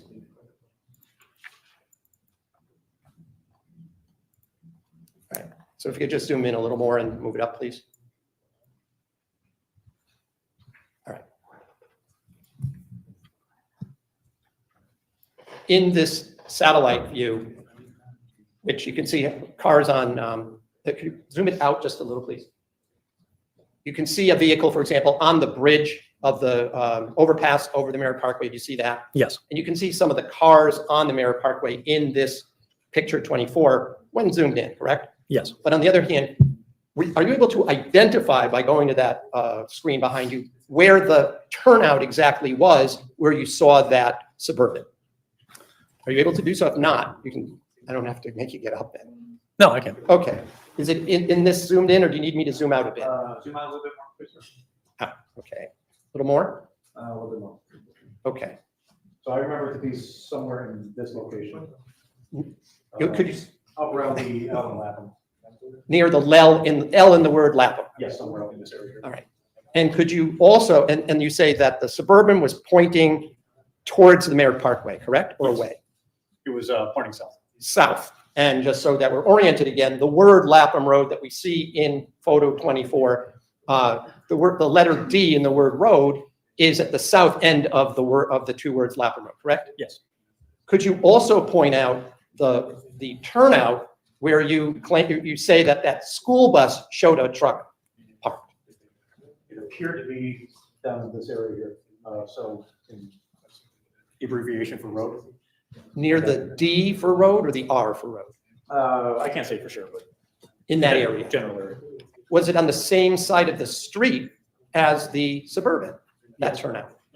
Yes, it was. It was on the same side of the street? Yes. Okay. And that is the, so that we're clear, that is the opposite side of the street from the Waveney Park main recreation area, correct? Yes. Okay, you can have a seat. So that I'm also clear that, do you know what the distance was between the turnout where the Suburban was found and the turnout and parking area where you said that the bus video showed pickup truck? I do not.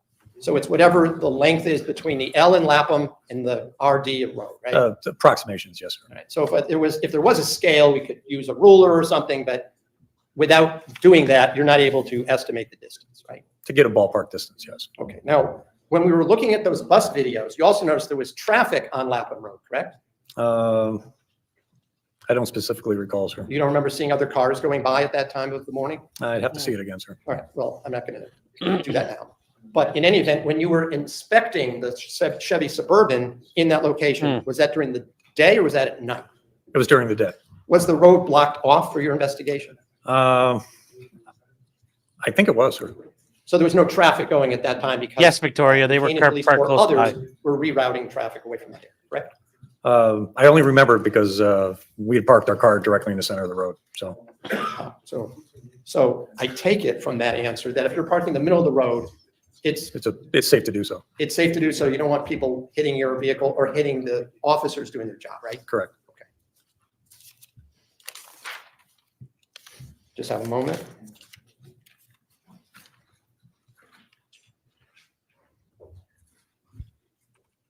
As I also understand, so when you were examining, I'll ask you a couple more questions about the Tacoma. You're looking at the Tacoma, you testified, I understand towards the end of your testimony that even if an area did not illuminate or glow from luminol, there were a few places you took swabs just to have them, right? No, and the swabs that we took for the inside door panels of that Tacoma, those were areas that were positive with the luminol. I believe you also said there were a few, you looked at some pictures, which was just the inside paneling. You said you took some swipes there, even though they didn't test positive. Isn't that correct? Even though they didn't test positive with Castlemeyer. Right.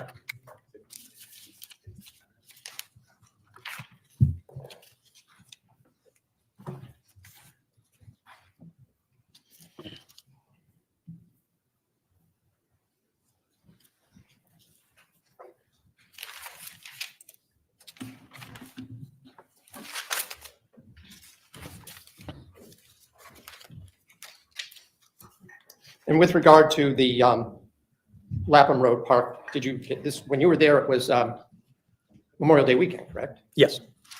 Did you notice the trails that went through the property there? Just what can be seen from the road. Did you notice there were some walking or hiking trails? Yes, there were. Did you notice any joggers in the area? I didn't take notes, sir. Any bicyclists in the area? I don't remember, sir. Or bike tracks? You notice any Objection. bicycle tracks?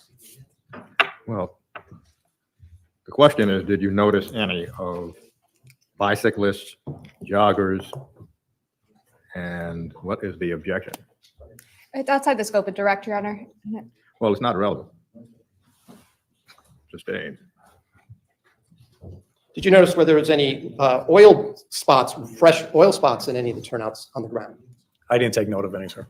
You didn't document them in any of that, right? Objection. well, if you took no note of them, there would be no possibility of documenting them. Just a, Oh, that's not. You take note of them in your mind. Could I just have a moment, Your Honor? yes. That's.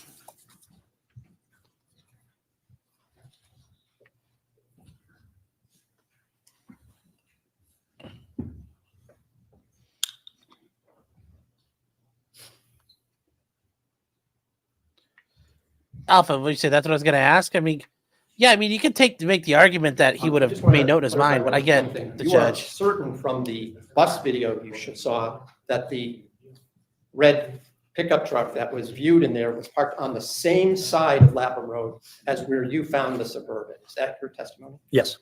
You didn't see any vehicle parked there while you were down on that May 25th, did you? No, just police vehicles. Just police vehicles and the Chevy Suburban, right? Yes. Well, just briefly, if I may. Oh, that's actually a good Sir, do you point. recall Attorney Schoenhorn asking you some questions about going through the Toyota Tacoma? He used the phrase inch by inch. Do you remember that line of questioning? Yes, ma'am. When you were going through the interior of the Tacoma, particularly the carpet and the back seats and the floor, was it dirty? No, ma'am. It was very clean. Did you find rocks or mud or anything on the floorboards in the front or the back of the vehicle? No, like I said, it was extremely clean. What about when you took the license plates, the screws, and you examined the license plates on the back and the front of the car? Were they dirty as well? The fronts I remember being clean. I don't recall the back. And with respect to those inventory pictures that council showed you, do you recall that line of questioning? Yes. Those items that were found in the inventory search, were they strewn about in the interior of the vehicle? No, they were from, we lay them out as to what area of the vehicle they were found in. So in the overall photos, you can see the general condition of the vehicle and how the items were arranged. Were they on the floor of the floorboards? No, ma'am. Were they in the center console? Yes, ma'am. What about the storage area in the back? Were items contained within there? Yes, underneath the seats. With respect to the bed of the truck, the empty truck, was there a lot of dirt and rocks and mud or anything contained within the bed of the truck? No, ma'am. The only thing contained in the truck was the seats that were there, correct? Just the seats. Would you characterize that area as cleaned as well?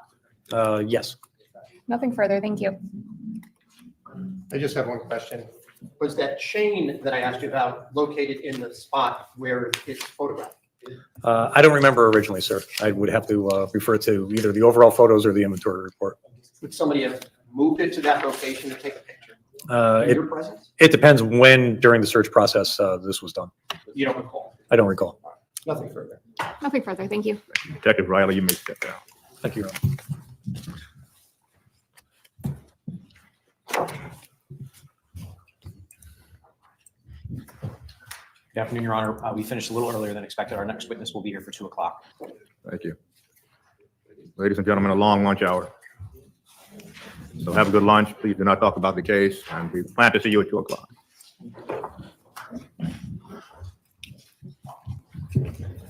Yes, I guess here's the problem. The state doesn't have much besides Michelle Troconis. Can we stay on the record for 1 minute, Your Honor? Oh, we got more. Yeah.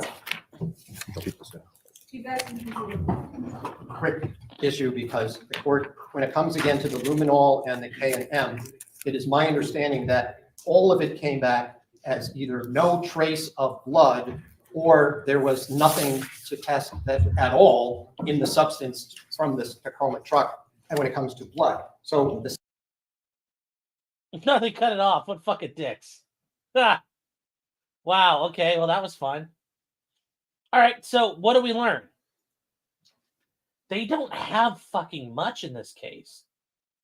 I mean, that's part of the problem for hour and 42 minutes. Oh, fuck. It's hour and 42 minutes. So you guys want to gut through it? Yeah, we're going to fucking do it. We'll do it in the afternoon, and then we'll run over to Joe. Here's the thing, though. I mean, real quick, what do you guys think? Let's go see Joe or finish it up. Hour and 42 minutes. Keep going. Okay. Yeah, all we know is Fotis killed Jennifer. Fotis killed his wife. We totally get that. That's the thing. That's all the state can prove. That's really all they can prove. And they're like, okay, well, you know, Michelle may kind of fucking help. Maybe, I don't know, kind of like whatever. You know, they don't have anything. And this is their problem. Yeah, so let's get it done. We can get done by 9. Let's go. We'll do 1.5 times. This is fucking ridiculous. I think this is a very shit case they have, and I've already messaged Attorney Shohorn once this is over if he'd be willing to come on, because this is a weird case. So we'll see.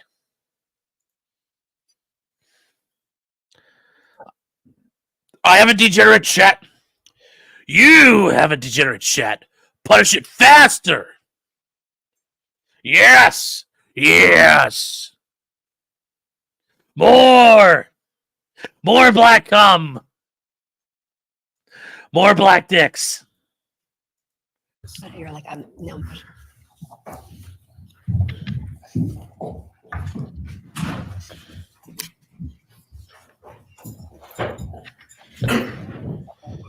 Would counsel stipulate, please?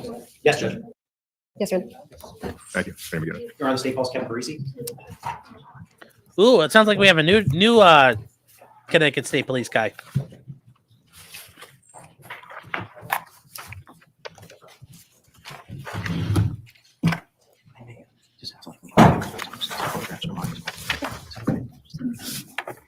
Please raise your right hand. Do you solemnly swear or solemnly and sincerely affirm, as the case may be, that the evidence you shall give concerning this case shall be the truth, the whole truth, and nothing but the truth, so help you God or upon penalty of perjury? I do. Please state your name and spell it for the record. Kevin Parisi, Parisi. Mr. Parisi, you may be seated. New guy. You may inquire if anything again. Yes, Judge. Good afternoon, sir. Good afternoon. Mr. Parisi, by whom are you employed? The Connecticut State Forensic Laboratory First forensic laboratory located. in Meriden, Connecticut. What is your current title at the forensic laboratory? I am a forensic science examiner assigned to the latent print unit. Holy shit, this guy's like the most Boston accent ever. Our responsibilities include the examination of fragmentary latent prints on objects that are submitted to the laboratory. We also examine photographs and lifts, determine if identifiable prints are present. We conduct a comparison between a known impression and a latent impression. We also utilize the automated fingerprint identification system and testify in court assay results. How long have you been doing fingerprint analysis work? For over 27 years. What type of educating and training do you have that qualifies you for your position? I have a bachelor's degree in criminal justice from Springfield, Massachusetts. I also have a master's degree in forensic science from the University of New Haven. Prior to my employment with Connecticut, I'd worked as a latent print examiner with the New Hampshire State Police Forensic Science Laboratory and also the NYPD Forensic Science Laboratory as a latent print examiner. Over this period of time, I completed a series of fingerprint training courses sponsored by the FBI, the Massachusetts Police Academy, the Institute of Police Training and Management, and the International Association for Identification. I further trained law enforcement personnel regarding latent print matters and testified in state and federal courts in New Hampshire, Massachusetts, Connecticut, and New York. May I have an exhibit marked, Your Honor? Yes.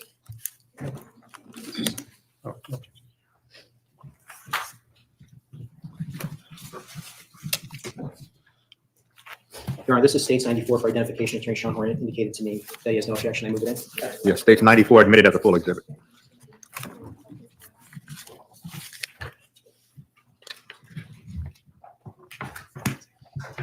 Mr. Parisi, I'm handing you States 94, which has been admitted as an exhibit. Can you just indicate what that is?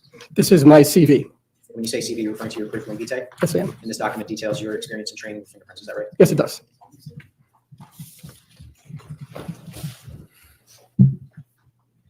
John, could you shift? I can't see the witness. Could you just move slightly to the right, please? Thank you. Mr. Parisi, can you explain to the jury what a latent print is? A latent print is a hidden impression. It's difficult to see because it is a reproduction of your friction ridges and a contaminant such as perspiration or oils. You need some type of development procedure in which to visualize it, such as fingerprint powder. And what is a patent print? Patent is another word for visible. That would be an impression that would be in blood or paint. Can you indicate to the jury what types of things influence whether or not a fingerprint or perhaps a palm print can be left on a surface? The surface itself has to be conducive, meaning it has to be smooth, such as glass, where your impressions lie right on top, rather than in a textured surface where your secretions run through the peaks and valleys, leaving it very obscured. Also, you have to have enough residue on your hands to transfer onto a conducive surface as well. If you're wearing gloves, gloves will be a barrier as well between your ridges and the surface, but you cannot transfer residue through. Now, if someone touches a particular surface without a glove on, does it always necessarily leave a patent or a latent print behind? No. And is that because of some of the factors that you outlined earlier? Yes, some of those.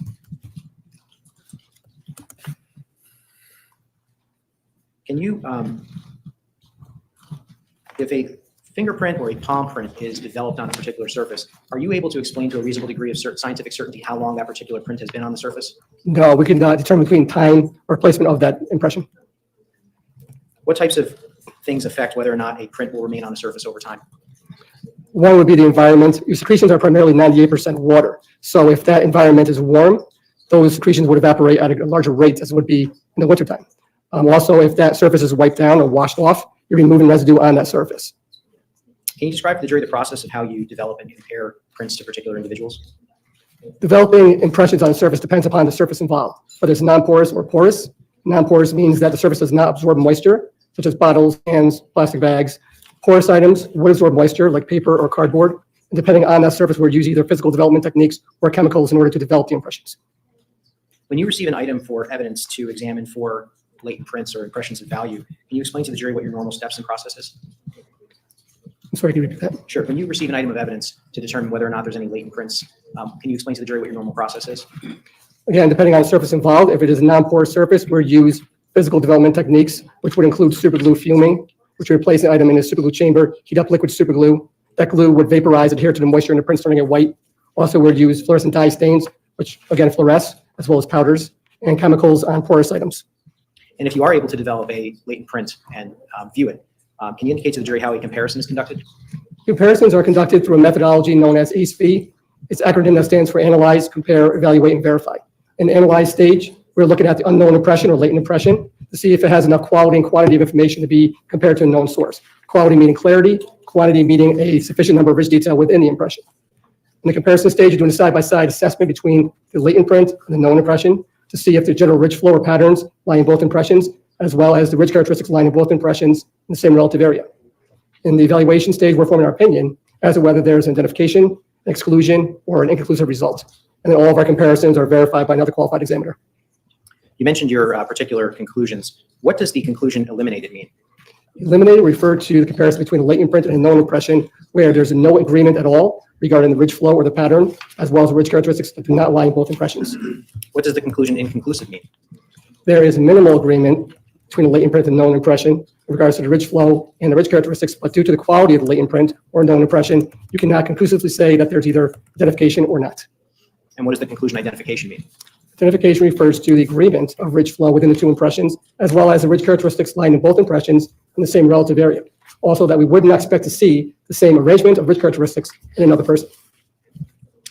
If you have identified a latent print, but you don't have a known person to compare that latent print to, is there a process that you can utilize to try to attempt to identify who that print may be attributed to?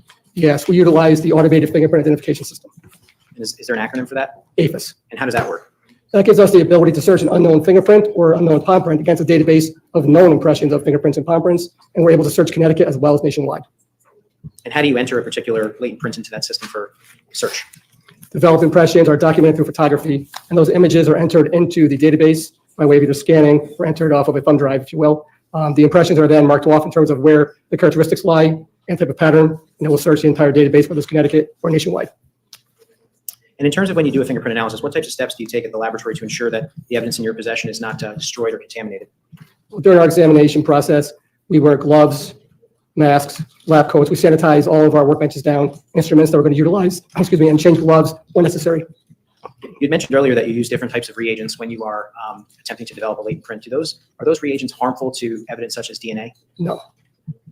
Now, I want to direct your attention to a laboratory case number, DSS 19002984. Did you do latent print examinations under that particular case number? Yes, And did you also generate, I believe, 6 reports in connection with that case? I believe so.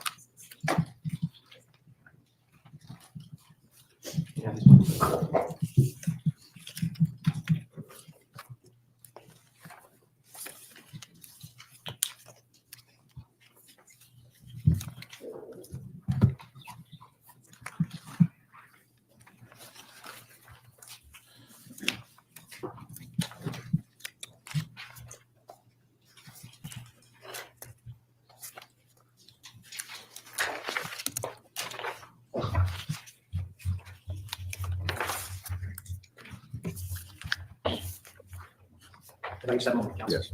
So let's get to the fucking fingerprints. I want to see what got fingerprinted. It's the same one. No sex reports.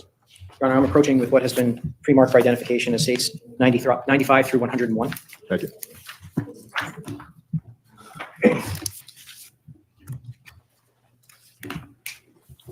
Mr. Parisi, can you just look at the documents that I handed you? Are those the reports that you generated in connection with this case?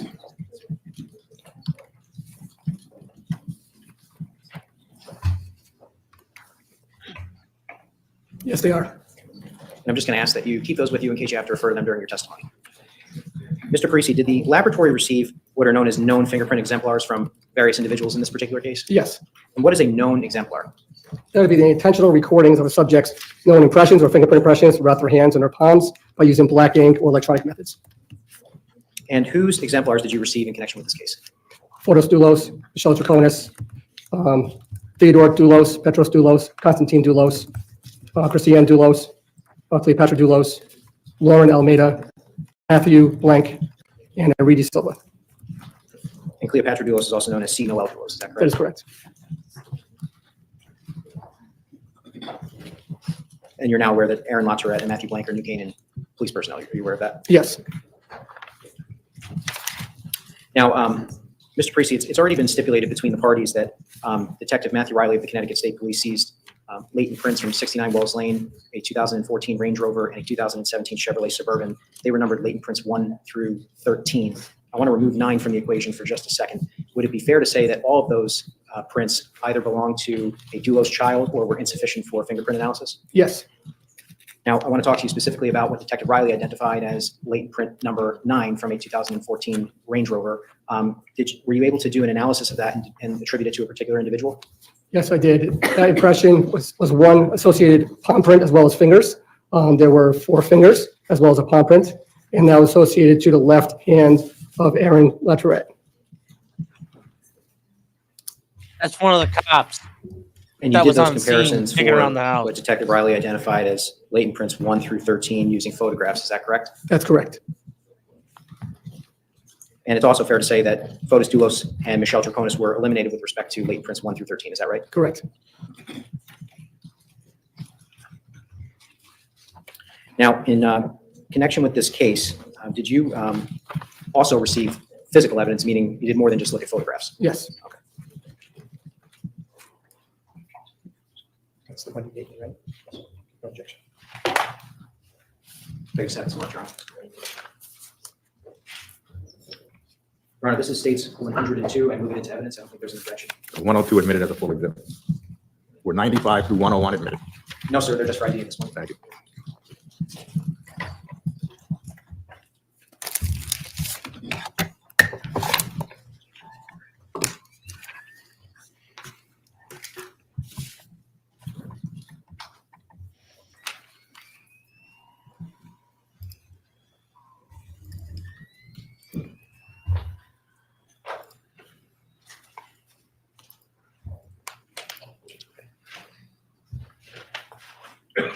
Now, with respect to the physical submissions that you received, do you recall receiving a submission which the laboratory identified as number 4? Yes. What was submission number 4? 2 doorknobs. What condition did you receive the doorknobs? The doorknobs were previously super glued by the submitting agency.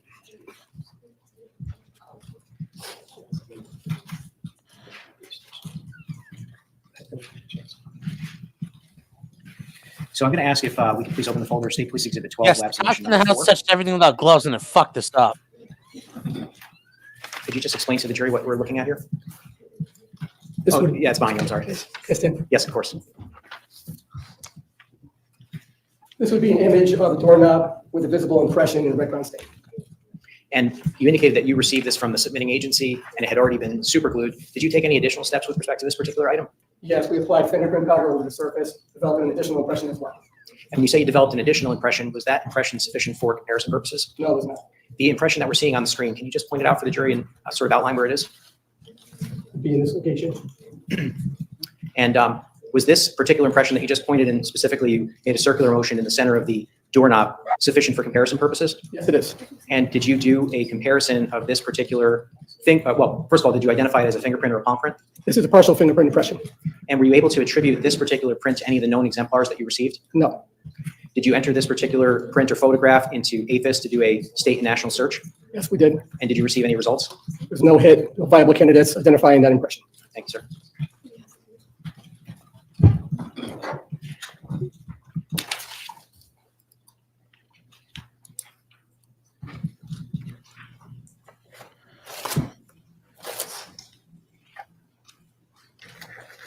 Did you also receive an item identified as submission 50? Yes. Do you recall what submission 50 was? It was a clear plastic bag with red brown stains and 3 holes.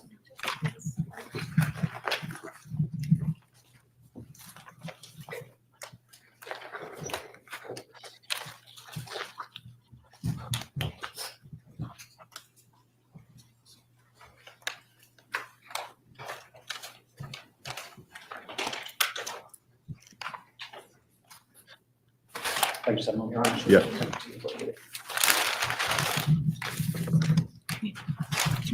Sorry. Sure.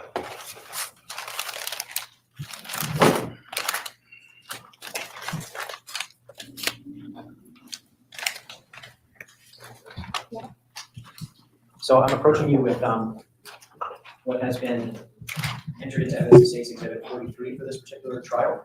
Was this submission again? Was this the submission 50 that we reviewed?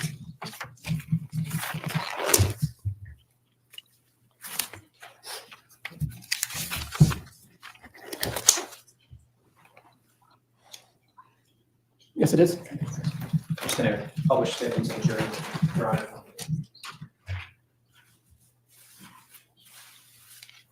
Now, this particular item, sir, when you received it, you can see it's almost a charcoal or a black color now, correct? Correct. When you received this item, was it this particular color? No, What color was it? it was clear. Do you know how it became this particular color? This was a result of our fingerprint processing methods. And what method in particular, sir? Fingerprint powder. And with respect to State's Exhibit 43 for trial, lab submission number 50, were you able to identify any impression of value on this particular item? No.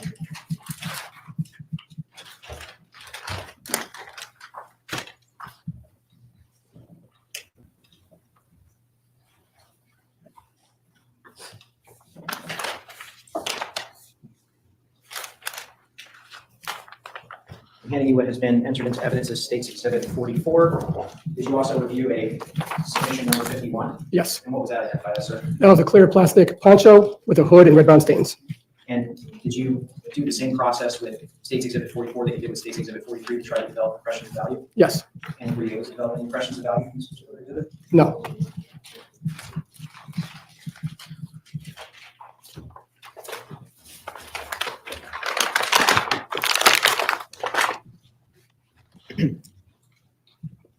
Handing you what's been entered into evidence as State's Exhibit 52. Did you receive a submission number 55? Yes. And what was that, sir?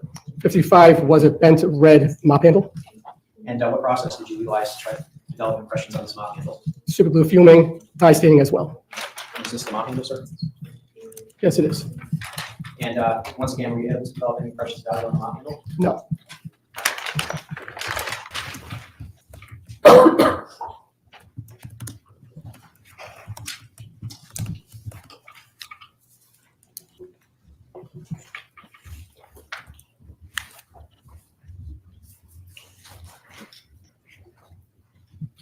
Just going to bring over what's been entered into evidence as it's labeled State's Exhibit 63.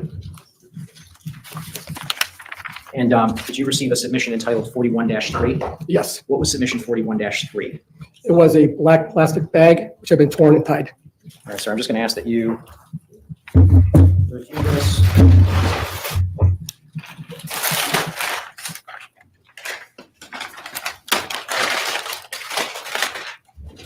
Is this the bag that the black bag initials earlier? Yes. And are your initials on the bag? Yes, my initials and lab number were placed on the bag. Okay. And is this the bag that you examined, sir? Yes. All right. Were any impressions of value developed on this particular bag? No. Did you utilize the same methods? Yes, I did.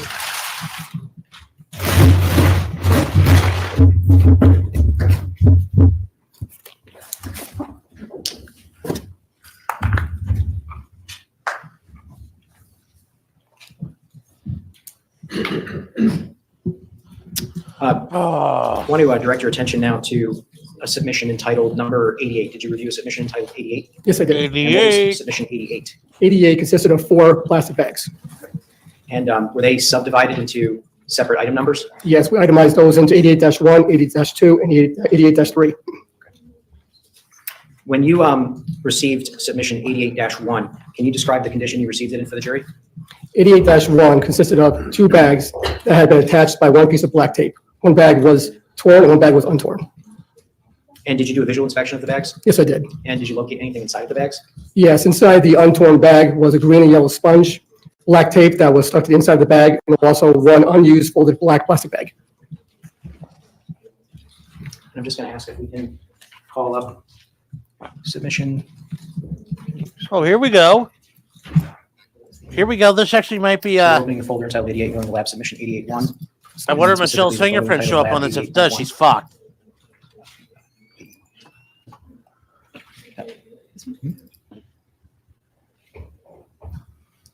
Mr. Parisi, I don't know if you can see the screen in front of you or behind you, but can you just indicate to the jury what we're looking at here?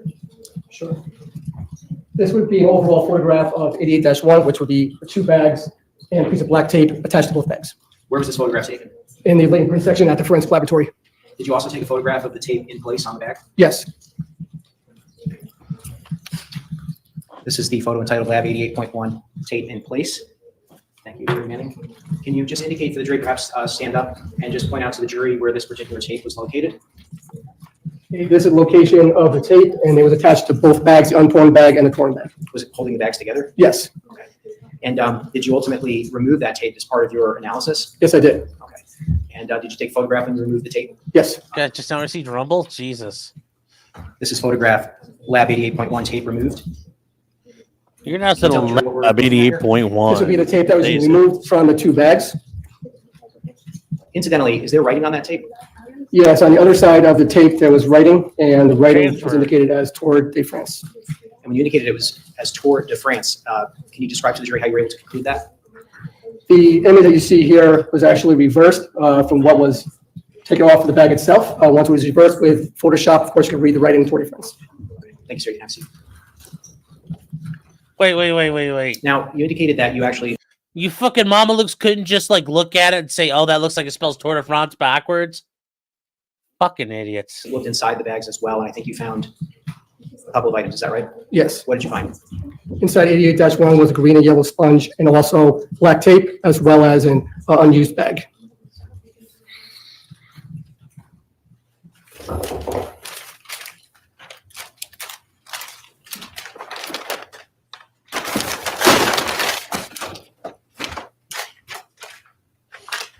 I think this may be for ID, Judge. It's 53D. I'm approaching Mr. Parisi. Thank you. Mr. Parisi, is this the, well, why don't you tell us what we're looking at here? This is packaging with our lab number indicated on our barcode, indicated as DSS 192984, marked as a green and yellow sponge. And is this the sponge that you recovered from submission 88-1? Yes, How do you know that, sir? because it's packaged inside the bag indicated from 88-1 on the barcode, as well as my initials. Move it in, Judge. I just have a moment.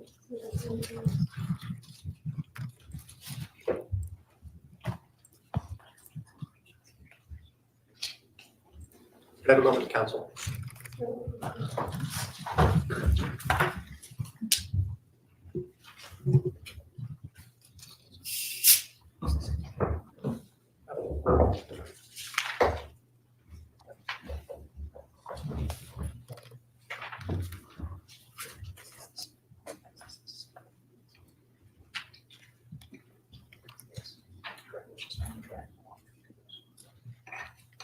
No objection. What is the exhibit number, I please? believe it's 53 Delta, but let me confirm that. Yes, 53? 53D. 53D admitted as full.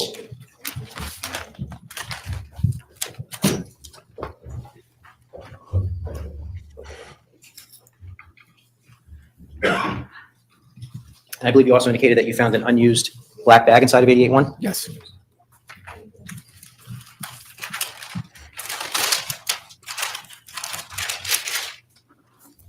I think this might be for ID also, Judge. This is 53C as in Charlie.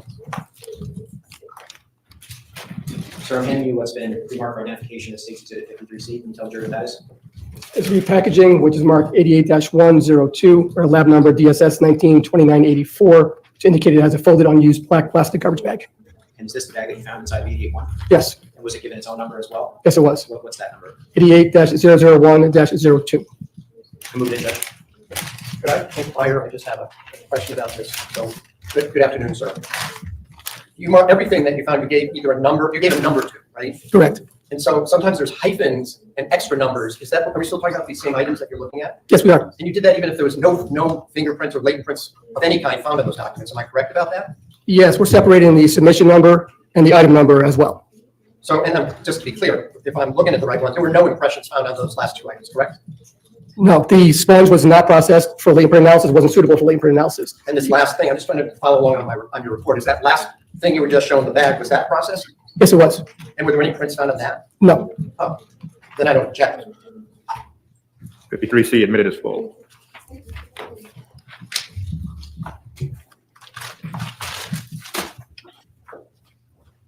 Attorney Schaumer beat me to some of my questions there, but I think we have a couple of photographs. I just want to show lab 88.1.1, the sponge. This is that photograph in that exhibit. Mr. Parisi, is this a photograph that you took of the sponge as you found it? yes, Thank you, sir. And if we could also show the plastic bag. This is 88.1.2. Can you show us or tell us what we're looking at here? this was the folded unused bag that was inside 88-1, the untorn bag. Okay. And were there any other, you indicated that you had attempted to develop impressions of value on this, but were unable to do so. Were there, was there anything else that you noticed about this particular bag? There was red brown stains on the bag. And was this bag ultimately sent to the forensic biology unit of the state laboratory? Yes, it was. Was the sponge also sent to the forensic biology unit? Yes.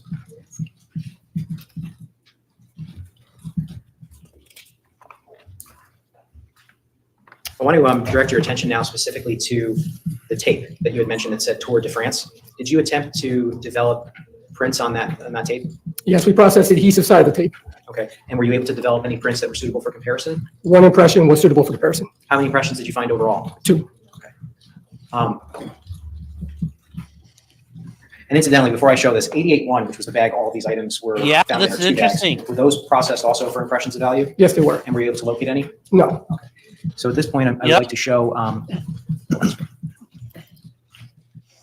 So can you explain to the jury, this is for the record, a photo entitled Lab 88.1, LP1, and LP2. Could you just indicate for the jury what we're looking at? Maybe if you want to step up to the television. Okay, this is the underside or adhesive side of the black tape that was attached to both of the bags. And it said Tour de France on this piece of tape. There are 2 impressions that were developed. One impression marked L1 was insufficient for comparison, and L2 was sufficient for comparison. And how were you able to develop these particular prints? With a reagent called wet WAP.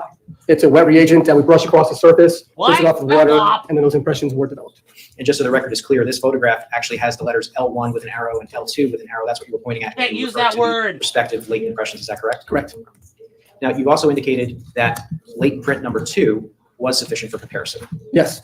Who did you compare latent print number 2? Strike that. It's a bad question. Which individual did you attempt to compare latent print number 2 to? Fotis Dulos. All right. And I'm just going to ask if we can pull up the photograph. First of all, how did you do this comparison?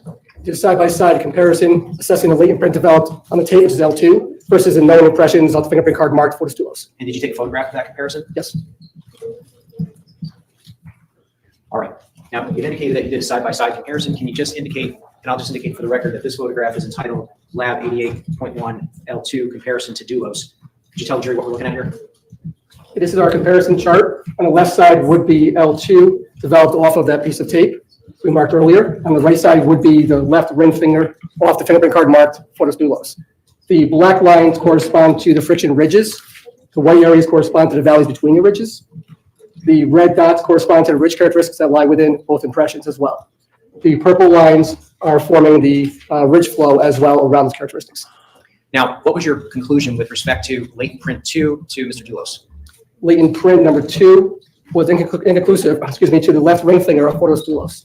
And can you just indicate for the jury when you say inconclusive, what does that mean again? That means that there's a minimal agreement between the ridge flow, which are the black lines, and the red dots, the corresponding ridge characteristics. However, due to the quality of the latent print, we cannot conclusively say that it is the source or not. All right, thank you, sir. And you also Literally nothing. looked at submission 88-2, is that correct? Yes, What was submission 88-2? a black plastic bag.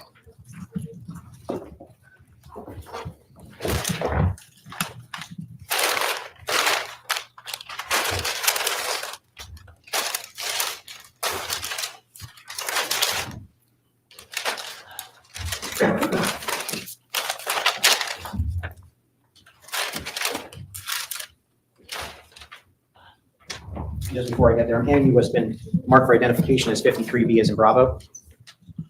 Could you indicate to the jury what 53B is? This will be indicated as submission 88-001L1, pieces of black tape developed impressions. Still going to be nothing Is on this these the either. black tape that said Tour de France that we were looking at earlier? Yes, it is. Judge, I move it in. Could you just repeat the number again? So that E-1. The submission number from the lab is 88-1-L1L2. when you say 1, you mean 001? I'm trying to follow along. on Yes, this sir. one. That was, and what was the second one? 88-001-L1, and state trial exhibit 53B is in Bravo. Just a moment to do a comparison. No objection. 53B admitted as full. Yes, sir.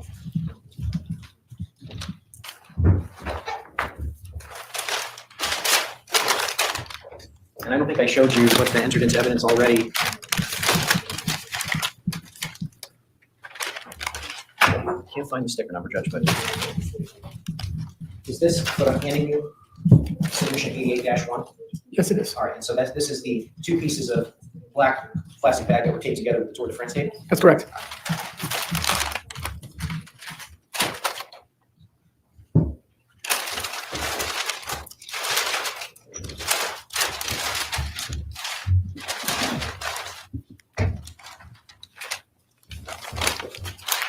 Handing you an object. Can you just tell the jury what we're looking at here?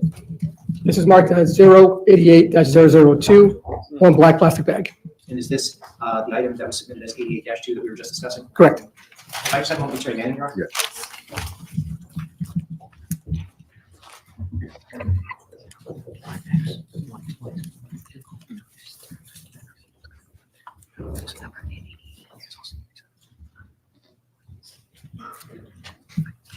Just admit we don't have any fingerprints. Come on. And Judge, I just wanted to make sure that I buttoned up the record here. 88-1, 88-2, 88-3. I believe they all constitute state trial exhibit number 57 for the record.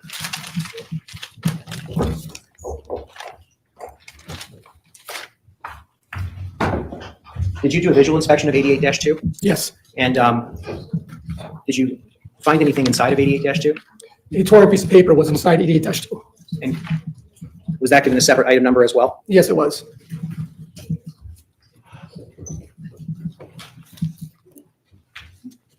Oh, apologies. 53, Your Honor, is all the items we're looking at. Actually, ask that this be marked.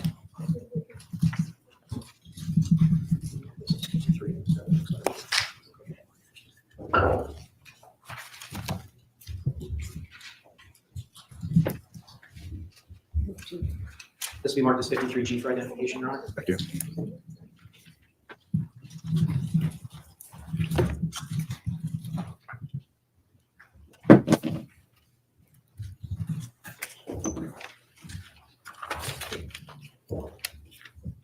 This guy knows Yeah, that just want to be able to innocent. second. No, he does not. I just want to be clear, following along the report, is this exhibit 53G, which is noted as 88-002-01. The man in the there were corner is calling. I don't know where persons he's at. or fingerprints developed from this, correct? Correct. It was processed with no identifiable prints being developed. But it went somewhere other than you after, correct? Correct. And those initials that are on this are not yours, correct? And that packaging, I would have to look at it. You want me to do this one? I just want to. I'm handing you 53G as in golf for identification. Prosecutors look Did dickheads you see your initials on for it? not having anything Yes, I they do. can prove right now. Do you see someone else's initials on there? There are, along with my own initials, yes. Someone else's initials, is that someone who had that after you? Yes, forensic biology. So I'm going to object at this point, Your Honor. I don't think that we're at a point where this item should be admitted as full. If we're going to hear from that other individual, obviously, that would make a difference.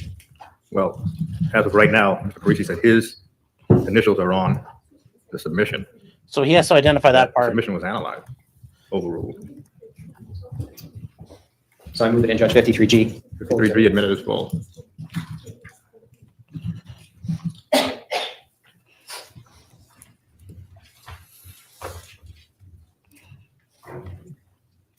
Was anything else located in the bag? No, And I believe you indicated that you did actually do a visual inspection of 88-2-1, the piece of paper that was just submitted as evidence? yes, And were there any impressions of value on it? no, Did you also do an examination of the bag entitled Submission 88-2? yes. That's day 14, actually. No evidence against Michelle. Lab 8812. Mr. Parisi, what are we looking at here?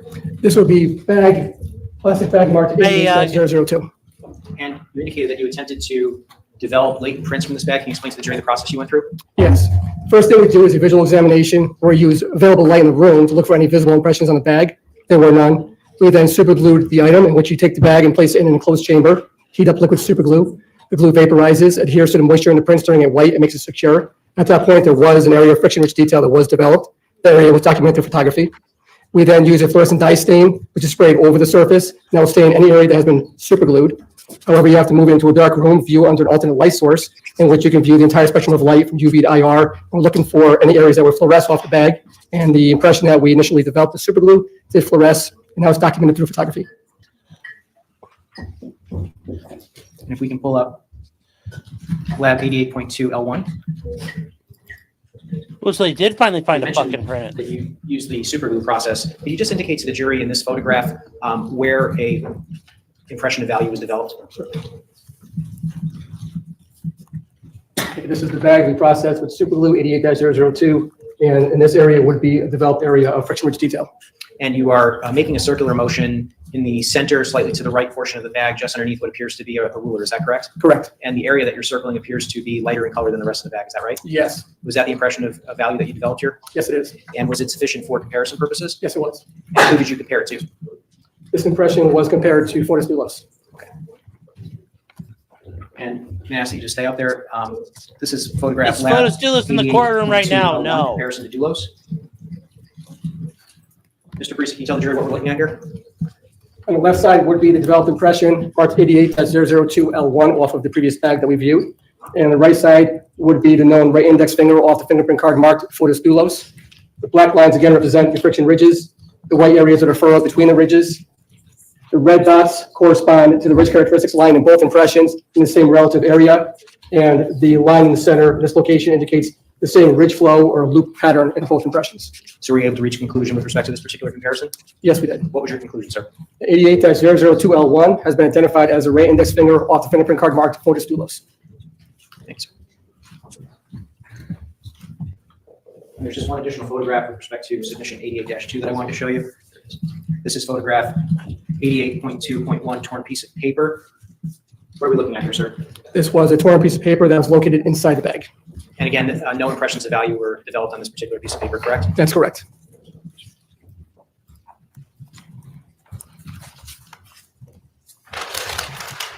Guys, remember, you have to prove the murder occurred before you can prove there's conspiracy to commit murder. So, yes, this is a bit retarded, but Handing you what's been entered into evidence as states 53. It's a bag. Title submission 88-003. Can you just tell the jury what we're looking at here? This will be packaging for lab submission 88-003, one torn black plastic bag tied in a knot. And did you analyze this particular submission balloon knot. in the course of your analysis for this case? Yes, I did.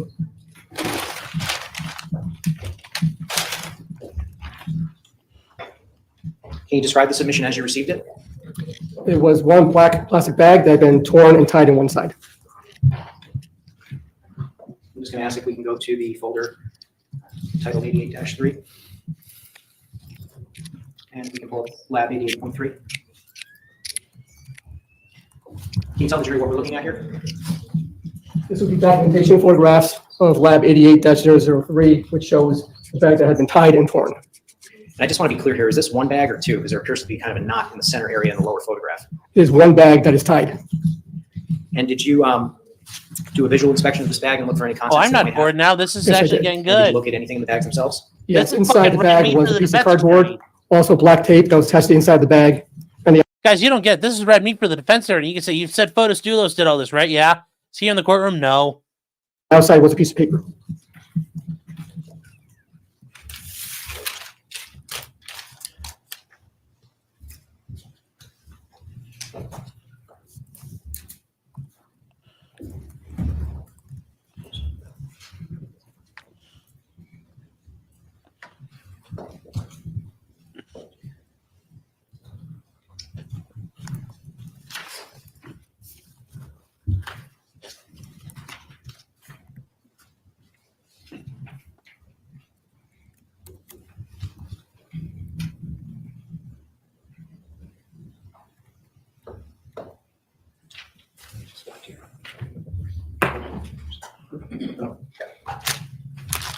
I'm approaching you with what has been marked for identification purposes only as 53E as in Echo and 53F as in Foxtrot. Beginning with 53E, can you tell us what 53E is? This packaging is marked submission 088-003-01, one piece of cardboard located inside the bag. And is this a piece of cardboard that you personally located inside of 88.3? Yes. Then move it in, Judge. I just wanted to wonder the same question. Following along on the report, this item is one that there were no fingerprint impressions found, correct? Correct. And it also has other initials. It also went to a biology person, Yes, it did. and it's got letters CMR on there, right? Yes, it is. You know that to be a Christine M. Roy who used to work for the lab, Yes, but she had this after you, that is right? correct.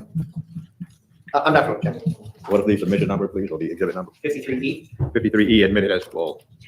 and now I'm handing you 53F. Can you tell us what 53F is? Being marked as submission 088-003-02, torn piece of paper And is that the torn piece of paper that you found inside of submission 88-3? on the outside of the bag. Oh, excuse me, on the outside of the bag. Yes, And you know that because of your initials, correct? that's correct. And similar to 53E, this was subsequently submitted to biology and Ms. Christine Lloyd handled it, correct? Correct. And move it in, Judge. Again, just so that I'm following along, one question. There were also no fingerprint impressions found on this item, correct? As a matter of fact, this item wasn't suitable for latent print processing. It appeared to be wet and moldy, so it wasn't suitable to be processed at all. So you did not even try to look for fingerprints, is that my understanding? That's correct. And then you took that and passed it along to biology? That's true. To do whatever they were going to do? True. I'm not going to object. 53F admitted as full.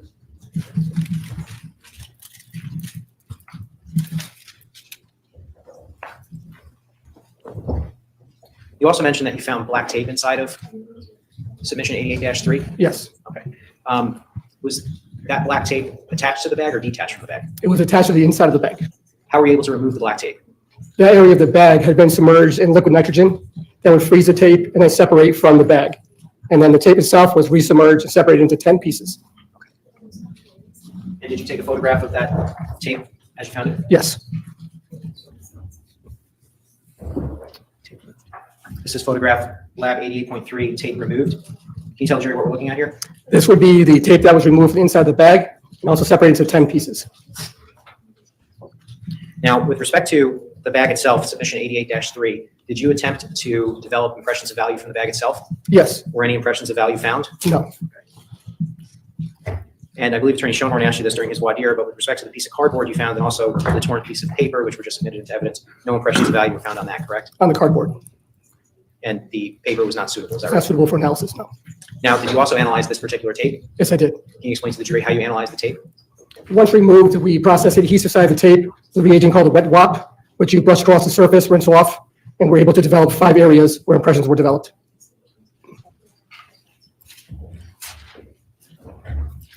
Yes. This is photograph entitled Lab 88.3 L1 through L5. KP, sir, can you tell us what we're looking at here? Certainly. May I get up here? Yes, sir. These are documentation photos showing areas that have been developed with the wet wop reagent. They're marked L1 through L5. And just for the record, can you point out in these photographs where each latent print was located on the tape? L1 indicates one impression that was developed. The left side indicates L3, L4, and L2 on the bottom tape. Okay, and I believe L5 is there as well, correct? L5 is as well, excuse me. And so just for the record, this particular photograph actually depicts 3 separate images. L1 was found in the image in the upper right. Sorry, I need stronger glasses. The upper left. Upper left be L3, L4. Okay, and the bottom image? It would be L2 and L5. All right, very good. And sir, did you, were any of those latent impressions sufficient for comparison purposes? Yes, 4 of the impressions were, and those were marked L2 through L5. L1 was not sufficient for comparison. Okay, and did you compare these particular impressions to an individual? Yes, I did. Who did you compare them to? Fotis Dulos. All right. And I believe you indicated that L1 was insufficient, is that right? Correct. All right, so I want to begin by discussing latent impression number 2.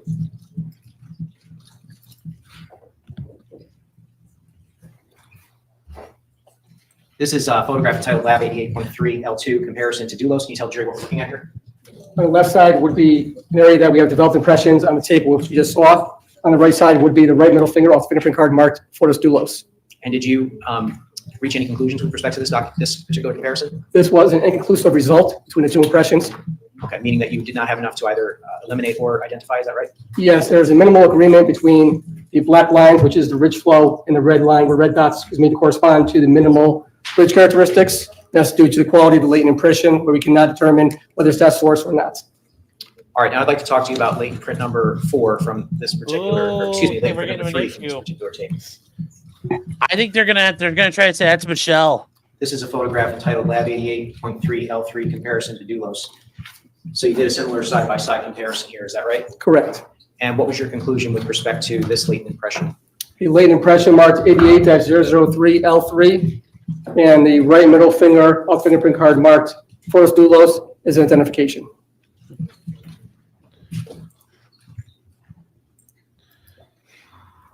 Now showing you photograph entitled Okay. Lab 88.3 L4 comparison to Dulos. What are we looking at here? On the left side would be the impression marked 88-003 L4 off of the tape. On the right side will be the left middle finger off the fingerprint card marked Fotis Dulos. Black lines again correspond to the ridge flow that lie in both impressions, and the red dots correspond to the ridge characteristics that lie in both impressions in the same relative area. And did you reach any conclusions with respect to this? Yes. 088-003 L4 has been identified as the left middle finger off the fingerprint card marked Fotis Dulos. Now I'd like to show you a photograph entitled Lab 88.3 L5 comparison to Dulos. What are we looking at here? Again, left side would be the impression developed on the tape marked 88003 L5. On the right side will be the left little finger off the fingerprint card marked Fotis Dulos. And did you reach any conclusions with respect to this particular comparison? Yes, 88-003 L5 is inconclusive to the left little finger off the fingerprint card marked Fotis Dulos due to the quality of the latent print. Thanks, sir. You can see.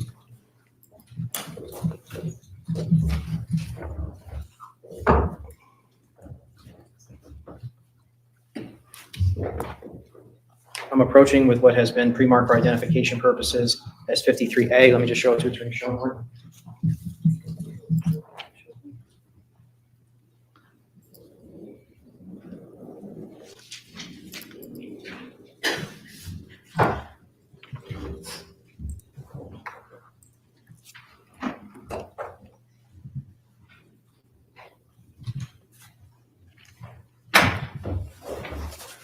Judge, I believe I can move this in without objection. 53A is an alpha. Thank you. 53A admitted as full. Sir, I'm approaching you with what has been entered into evidence as State's Exhibit 53A. Can you tell us what we're looking at here? This would be lab submission 088-003 L1, L2, L3, L4, pieces of black tape and developed impressions. And is this the tape in which you developed the 5 impressions that we were just discussing? Sorry, guys, I Yes. slowed it down because I thought we were going to get some good shit. State Trial Exhibit number 53A. This will be an appropriate time to get it. Yes, Judge. Afternoon recess. Ladies Yes, and gentlemen, we will return. Let's return to 3:35. Please do not discuss the day.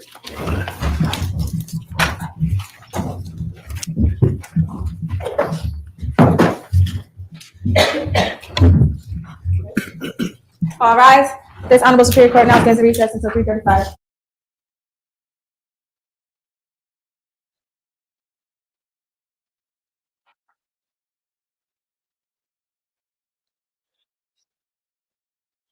So we're taking the break.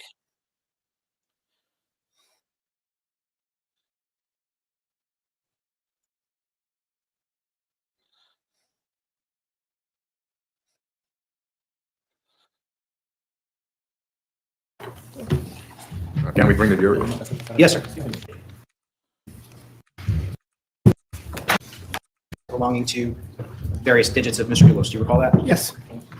Now, you also had reached some conclusions with respect to prints that you determined to be inconclusive with respect to some of Mr. Dulos' digits. Do you recall that as well? Yes. When you had an inconclusive result, would you then go on to continue to compare that particular print to other known exemplars? No, not at that time, not in 2019. We have different protocols that were changed today, but during that time period, no, we would not. Now, I'm handing you what has been entered into evidence as State Trial Exhibit number 41. I'm just going to ask that you familiarize yourself with number 41 and tell us what it is. This would be lab submission 96 marked envelope with FedEx mailing envelope. Okay, sir, did you examine? these Okay, yeah, we're going to find Yes, I still did. fingerprints on it, but we knew that. One FedEx envelope and also 2 clinical license plates, which appear to be altered. And would you mind just taking a glove and maybe just removing these items from the envelope?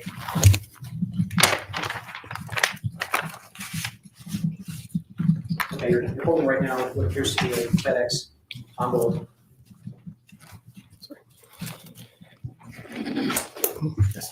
Did you attempt to develop any impressions of value on this envelope? Yes, I did. And were you successful in doing so? No, I was not. And I want to direct your attention now to the license plates contained in this envelope. If you would mind maybe just taking one out, showing it to the jury.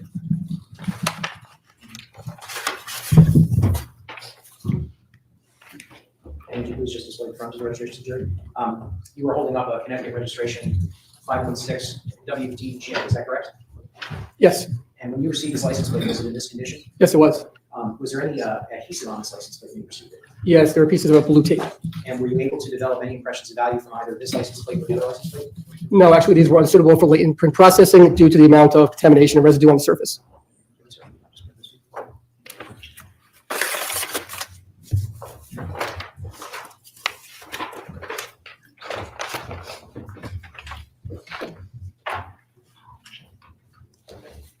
Now, those were not the only license plates that you examined in connection with this case. Is that correct? Correct. If you could go back to this.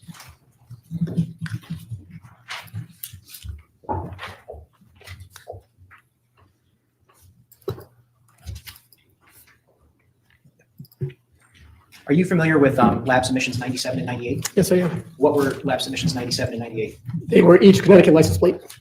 If we could just display lab 97 is the title of the photograph. Can you just indicate the jury was depicted in lab 97? Lab 97 shows the Connecticut license plate marked 6617CN combination. And did you attempt to develop impressions of value from this license plate? Yes, it did. Were you successful in doing so? No. And if we can display lab 98? What are we looking at here, sir? A Connecticut license plate marked 6617CN combination. And did you attempt to develop impressions of value from this license plate? Yes. Were you able to do so? No. Did you also examine any garbage can lids in connection with your analysis in this particular case? Yes, I did. And this is in the folder 499A, lab submission 87. This is the photograph entitled lab 87. What are we looking at here, sir? This shows the garbage can lid that we processed in the latent print section. And did you attempt to develop impressions of value on this particular garbage can lid? Yes, we did. Were you able to do so? No.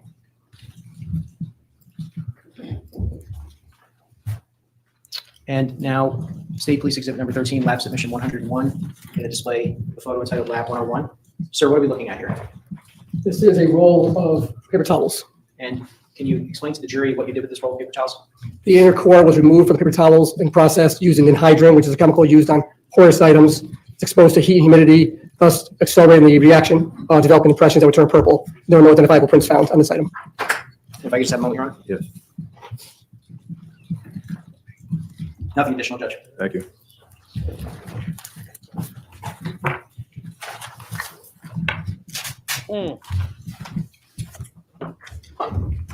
I mean, yeah, we all know Fotis did it. Good afternoon again, sir. Good afternoon.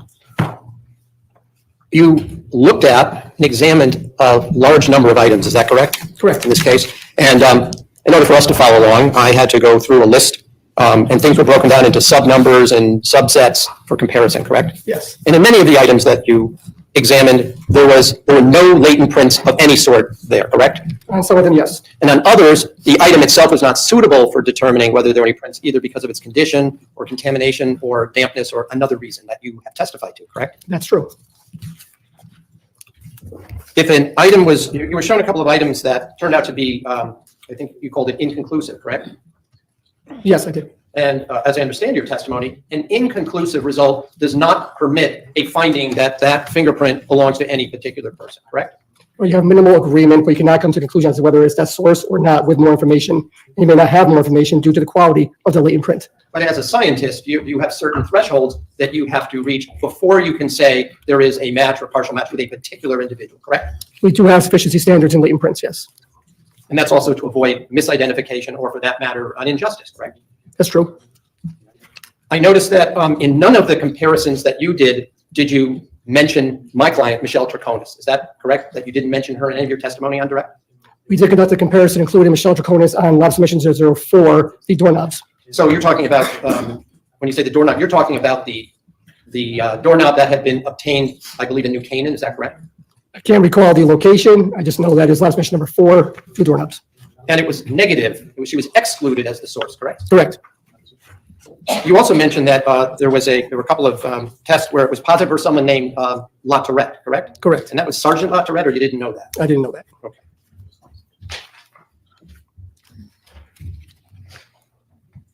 I have no further questions. I have nothing. Mr. Parisi, you may step down. Thank you. Actually, I'm sorry, I do have to ask permission to ask 2 more questions.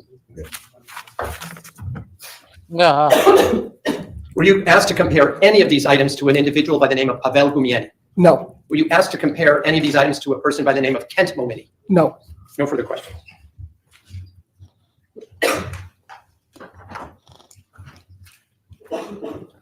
I have nothing additional. Thank you. You may step down, Mr. Parisi.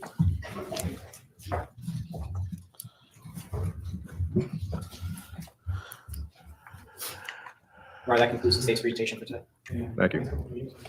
Attorney McGinnis, what is scheduled for tomorrow? Your Honor, we have 2 retired members of the lab coming tomorrow, And at what time? 10 o'clock. Thank you. So ladies and gentlemen, we conclude for today. We start tomorrow with the state's witnesses at 10 o'clock. Thank you for your patience. Have a good evening, and please do not discuss the case or follow any media about the case. Thank you. Good night. Yes, according to arrest warrant, there are only a couple items that are prints. I know, but I'd love to see those items. Like, we need to see them soon. Otherwise, I don't know what the hell All she's right. done. This Honorable Superior Court now stands adjourned until tomorrow at 10 a.m. I mean, at this point, yeah, are we all caught up? We're all caught up to today. So, guys, we are going to go over and see Joe, our boy Yosef, doing his 24-hour stream. He's going to pay for his daughter's wedding. All those glasses they stomp aren't cheap. And then when they do the like thing, and they're dancing on chairs and shit. They do that thing where the chairs are floating. You know, they go through a lot of chairs. So go over and say hello to our friend Joseph. He's trying real hard. Let me see here. Well, I'll direct you guys over there. Redirect. So yeah, I mean, they don't have anything. This is all fucking awful at this point. There's literally like, okay, Michelle was involved like with the box, but she didn't know what was in the box. I didn't know there were license plates in there. You know what? That's good enough till you can prove otherwise. Like, I'm not gonna fucking get mad at her at this point. I don't think they've not done enough to convince me. Yes, I'm deporting you guys.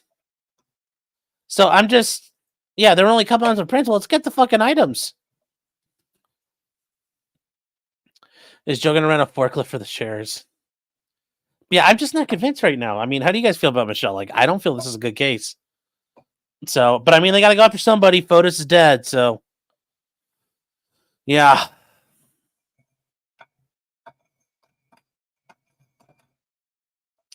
So, oh, really cool guest on Wednesday. Cool fucking guest on Wednesday. So, next Wednesday, not tonight. So, all right, guys. Well, we'll get going, and I'll see you guys over there. Good night, everybody. We'll work on day 15 tomorrow. My big fat Jew tunnel wedding. Jesus. You guys are something else. So Carrie says, I told you Sean wouldn't listen. What didn't I listen to? What did you say?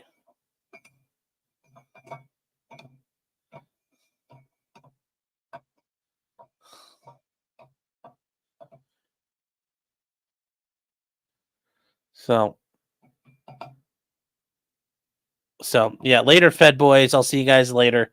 Let's go say hi to Joe. Good night, everybody. Thank you, Skippy. Thank you, Tilly. But I'll see you guys over on Joe's.